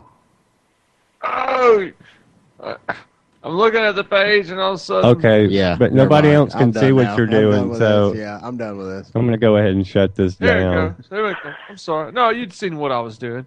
Nobody It can was see your, what you're it was your doing. computer. You're up there playing Candy Crush is what you're doing. Anyway, Trying to this get through is these. Get through all these pop-ups on this page here. Anyway, That should be a sign. Candy Crush pop-ups, yeah. That should be a sign, really, honestly. Yeah. I tell you what, It's I want the to yellow one. before whatever people, you're both all fine. Hey, listen, everybody. before this thing goes bad again, can I throw It's it out over. there too? Kevin, it's right over. now, Just let it die. You got 4 seconds. Hey, listen, 3 seconds. Hey, it doesn't matter to me one. a bit. I'm not gonna read it. I don't care. I'm just telling you, if you want to push the idea that that they are voting for supposedly for Bernie, by all means, go ahead. Not my problem. I know differently though, only because that's what Tom. None of this is true. I don't even know what you're talking Explain about. to me then why. Claire, I want to bring up a story that you wrote yesterday, actually. Really, really interesting story and sad, I guess. But 5 ways George Orwell's 1984 has come true since it was published 67 years ago. I think it's way worse than the book, personally. Oh, it is. Yeah, jump into that, Claire, because you wrote the story. Moderate rebels. Yeah, I mean, that's the thing. I mean, there are so many parallels. All the details, the main theme of the book, everything about the dystopic classic that is 1984 has really come to pass, if not worse. Explain to me real quick. Okay, let's just say I haven't read the story. Explain to me. Moderate rebels, number 1 on the list. Why are moderate rebels? What do they have to do with George Orwell's 1984? Well, I tried to draw a parallel between how the government kind of uses words and political language with, in 1984, the government, which is INGSOC, is this ruling body politic, and they use something called newspeak. And most of what they use in this specified language is it's either ironic or like the opposite of what the words actually would mean. So, like, moderate rebels today in the U.S. version of newspeak are really just terrorists. But when the government says, we want to support moderate rebels and arm them and train them, the public has a lot easier time kind of swallowing that message than they would say if the government said, let's arm and train some terrorists, even though that's what they are. So it's just, there are so many examples of that these days. Well, I'll tell you what, I'm going to go ahead and grab a caller now from area code 865. Thank you for calling Anti-Media Radio. This is your host, SM Gibson. Tell us your name and where you're calling from tonight. Hello? Hello.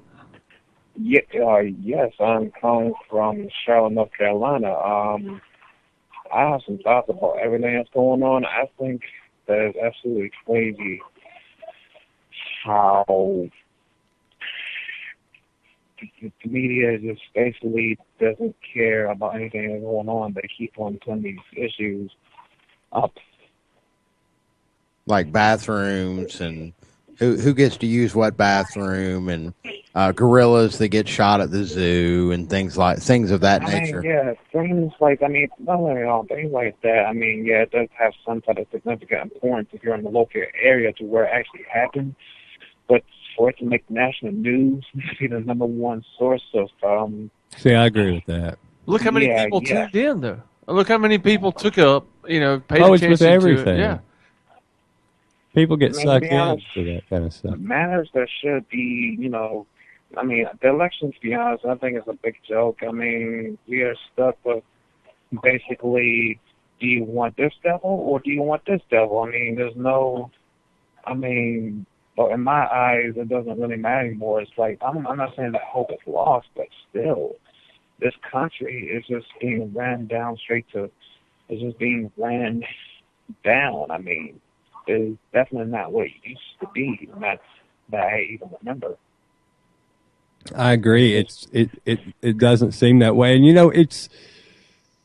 I think it's been a lot worse for a lot longer than people realize, and I think because of the internet age and the way people are able to communicate now, people are just now starting to realize how bad it's. Well, in a way, things are getting slowly better because of all the technology advances that we do have, all the different voices, all the different internet broadcasts and communications that we do have. Things are getting better. It's just being more put out there.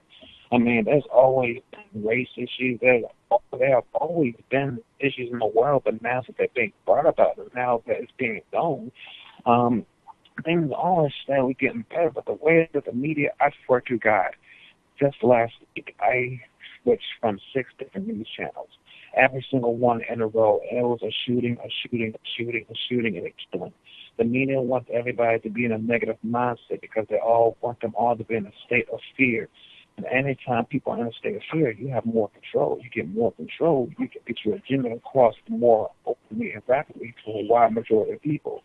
It's absolutely crazy. People are doing mind games.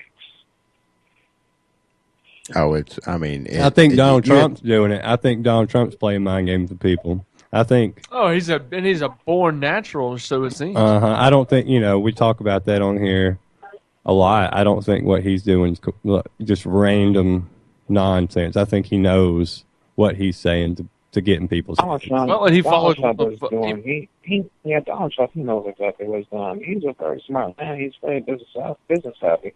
He is worth over billions of dollars just in his own name. He is his own self-made person. He doesn't have to answer to anyone. Well, no, he's not self-made.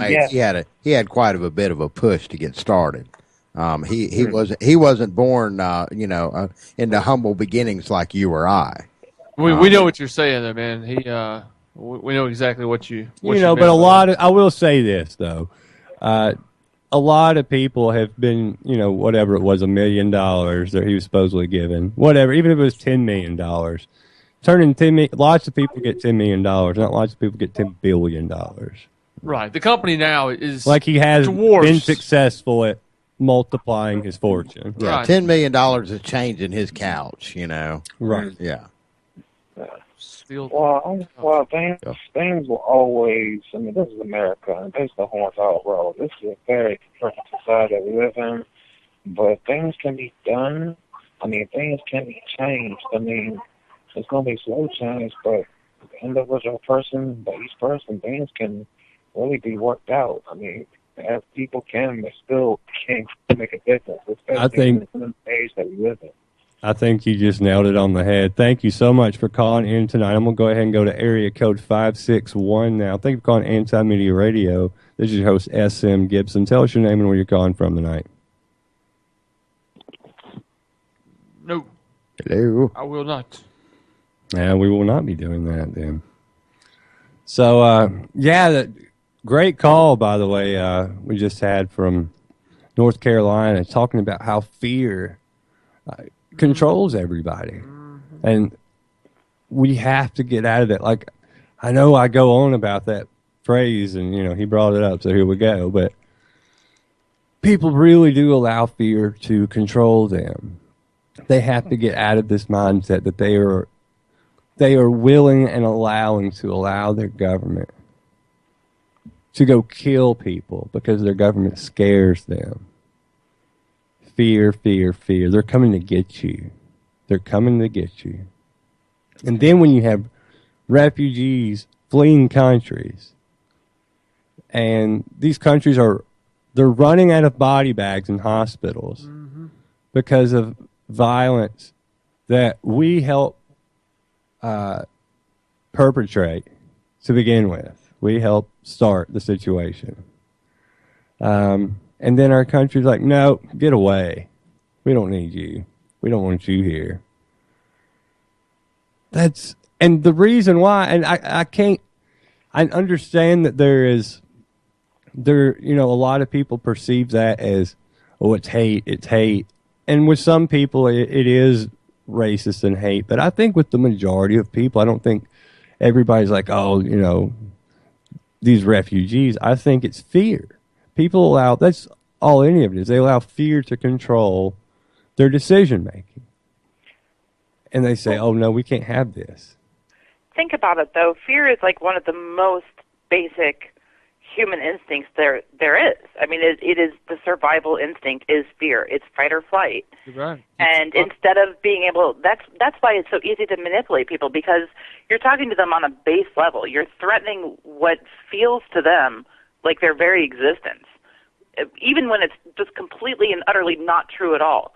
When you manipulate fear, that's the response that these politicians are evoking in people. Well, we talked about it with the Brexit. That they're what they threaten, what's going to happen. If you do this horrible, it's going to this cataclysm event. It's going to happen, right? And we know it's not. Right. Well, we hope. It's so easy to manipulate that. It's so easy to get under somebody's skin and say, like, fear of whatever thing, whatever person, whatever group. It's so simple to do. But, that's how so many people are controlled. And that's how you end up with an election with Donald Trump and Hillary Clinton. Yeah. Is you've allowed fear to take over. And this is what you have. This is the end result. This is the end of the road of what fear brings you. Because of the fear that 9/11 generated, the whole country was just like, yeah, sure, Iraq. They had nothing to do with it. We understand, but something bad happened to us, and whoever did it's close enough to them, so they're bad too. That's just... Yeah, that and give up all your privacy rights, too. I don't think people realized they were doing that until after the fact, though.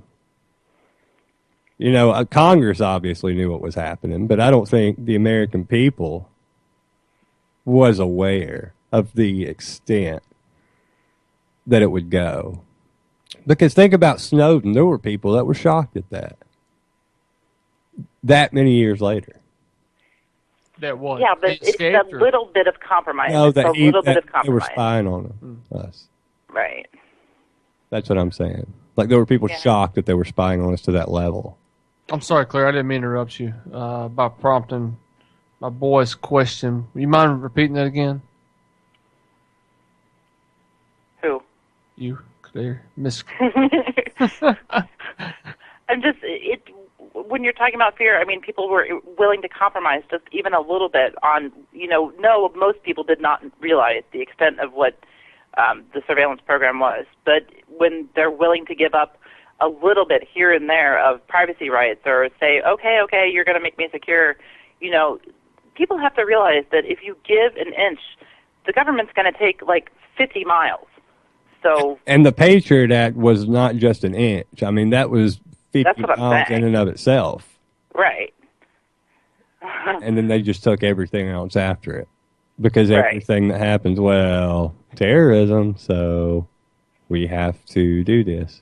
We need to make sure your Facebook can listen to you, even when it's turned off on your phone.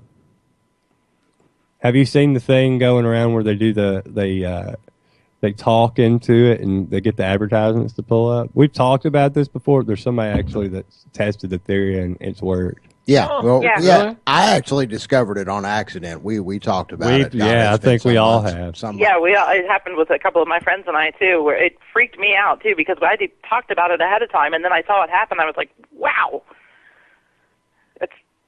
it's rather. I mean, talk about Orwellian right there. Creepy. And people don't realize that what wasn't in 1984 is that all the citizens were voluntarily getting the telescreen. They were voluntarily wanting to be spied on because it was their access to their friends, to the outside world, to every piece of information that you can think of. Well, as long as Google wants you to know it.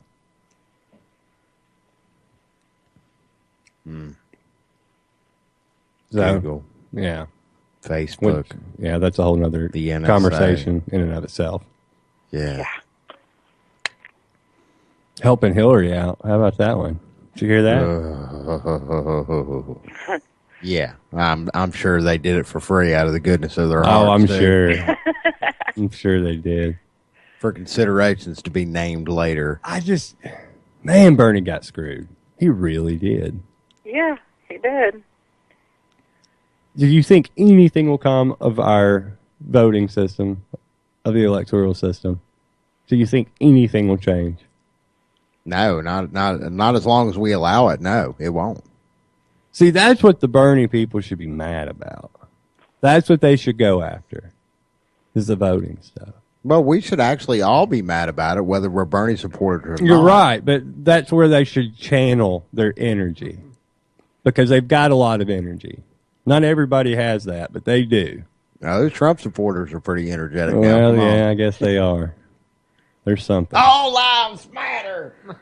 But channel that energy into, and look at all the old Ron Paul people. I'm sure they would jump in on that too.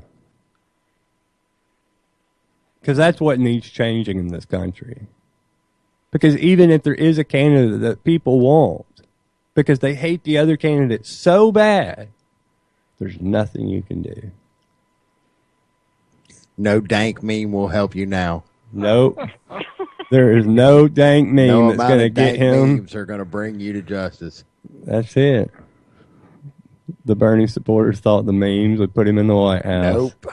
Ron Paul people found that out the hard way. No meme will get anybody elected. Nope. It's good in theory, but Trump's doing it. Like a lot of Trump is a theories, walking meme, though. He really is. Yeah, he is kind of a walking meme. So yeah, we may have the next vice president from the state of Alabama. Jeff Sessions. Yeah. Not that there's any corrupt politicians coming from here at all. No.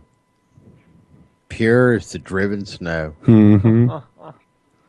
We regularly have the conversation of how many of the last few governors have gone to jail? Well, and, to think about it, we have Roy Moore has been removed as Chief Supreme Justice again for the second time. The first time was over the Ten Commandments monument, the big 2-ton slab of taxpayer money that is sitting in a basement somewhere. There is Robert Bentley, our governor, who has been caught in a very sticky situation. Scandalous. Very Clinton-esque. Very shady.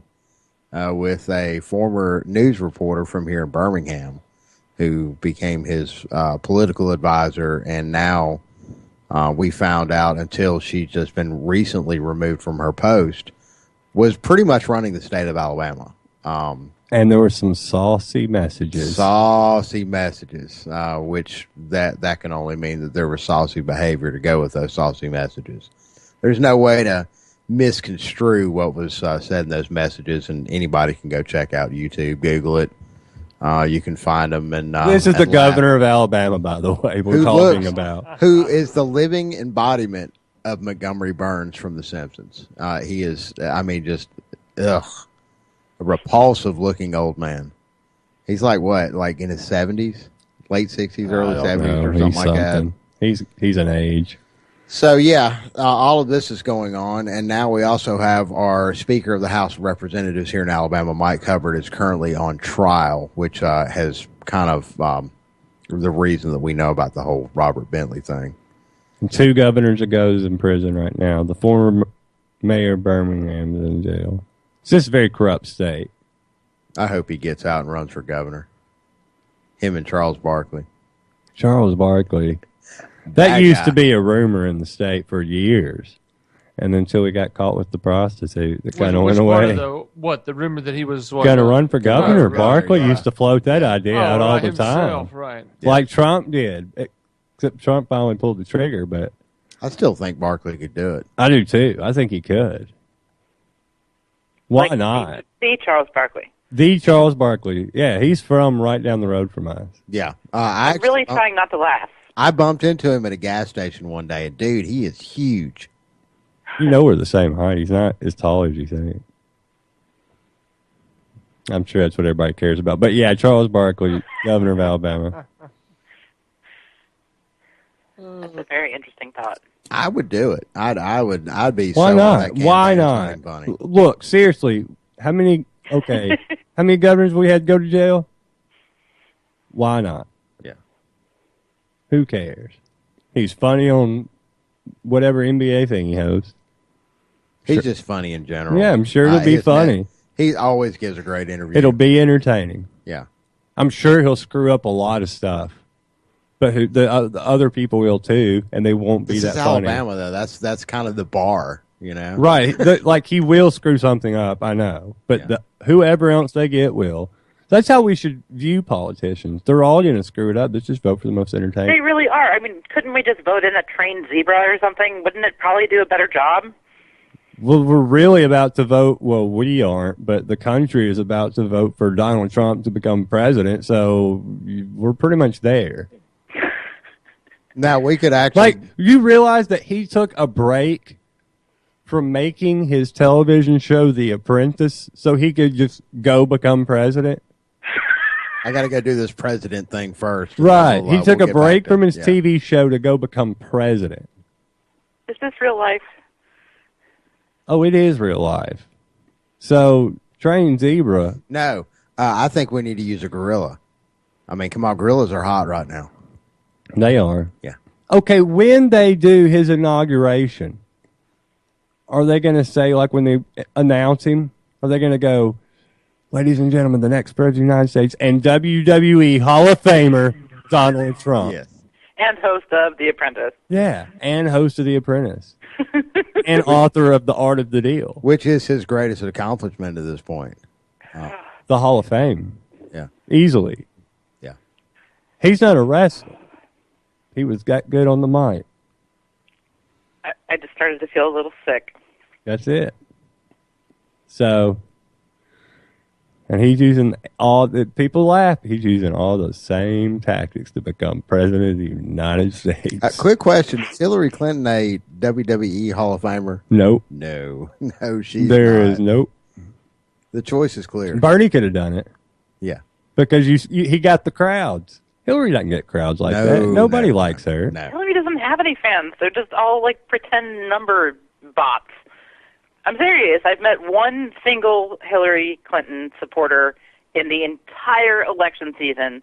Out of all of the gazillion people that I talk to all the time, in public, online, anywhere else, I have met one single supporter. Did I tell you about the Twitter instance where, you know, I had the image, the idea y'all had for orange is the new red, white, and blue? Mm. Okay, so once that image was made, I decided to troll her page and would post it right. Anytime she would post a tweet, I would post it right under it. So it'd be I would try to get it would be one of the first few things people would see, and it would help promote the page. Anyway, so it would get like a ton of likes and shares. Like, so obviously everybody coming to her Twitter page are trolls. And the only people that would respond to you would be like, oh no, she's great, she's wonderful. You'd click on the account.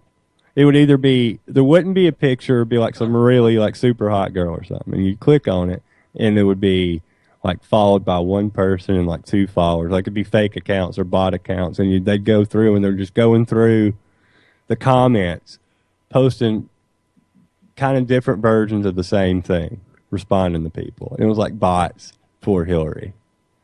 Like, that's what her campaign is. Like, I feel like I'm the only one that finds this highly suspicious that she has literally zero social media presence. Well, Well, I mean, we know that she doesn't have a whole lot of experience working emails and stuff like that. She's very good with computers, so. Well, it's a matter of public record. I finally broke down and just liked all their pages on Facebook just so I could keep up with them. I mean, she seems like on Facebook, like they keep up with it. And what did she do? She tweeted out today. She tweeted at Donald Trump to delete your account. Did y'all see that? I'm sure he just jumped at the chance to tell her that he was about to, right? Oh, he was complaining he said something about Obama endorsing her, and it's going to be 4 more years of Obama. Nobody wants that but them. That was paraphrase of the tweet. And she, quote, tweeted, delete your account. Did he? No. Oh, man. But she tried. Okay, wait a second.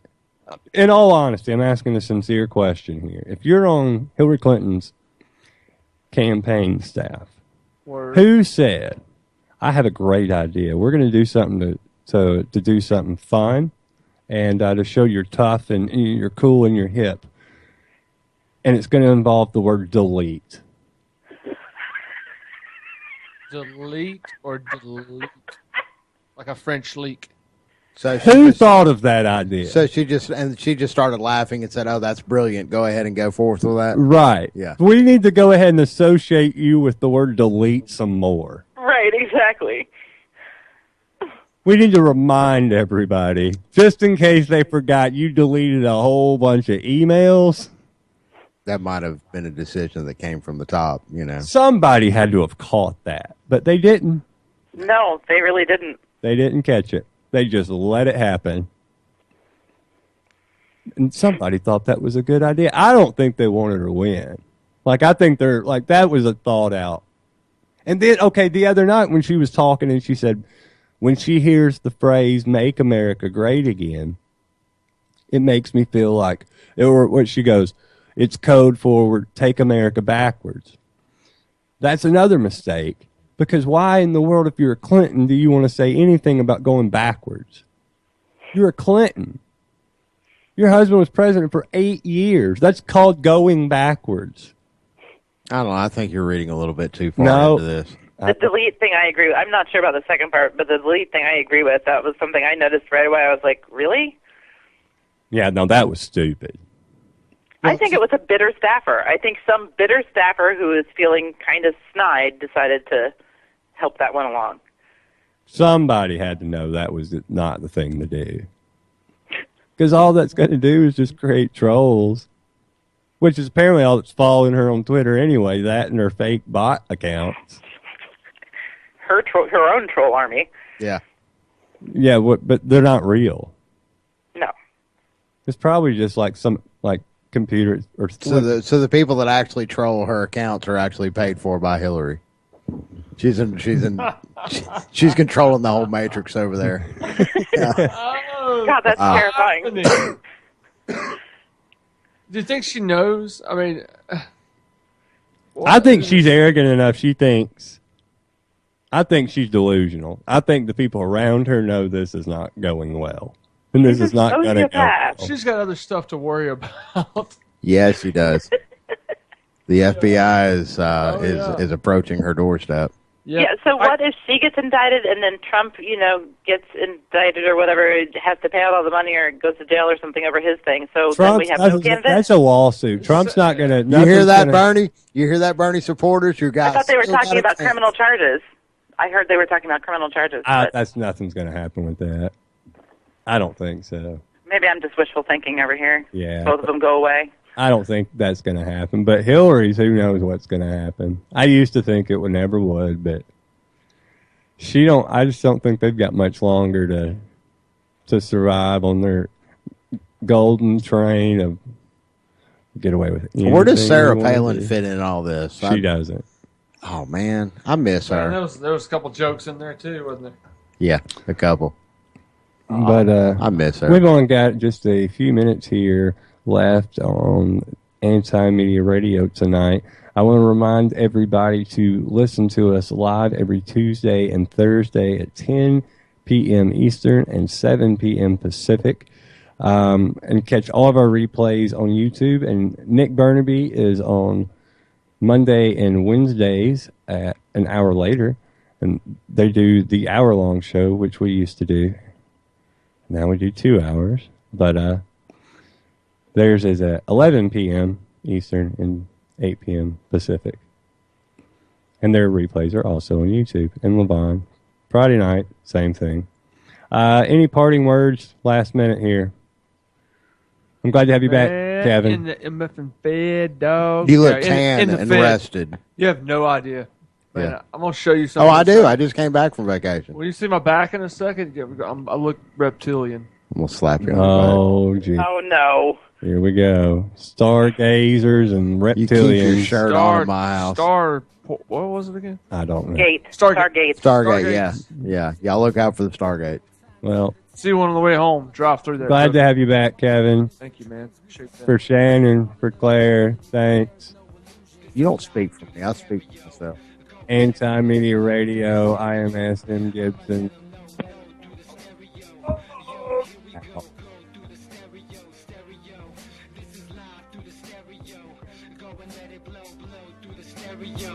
I'ma let them know through the stereo. Yo, here we go through the stereo.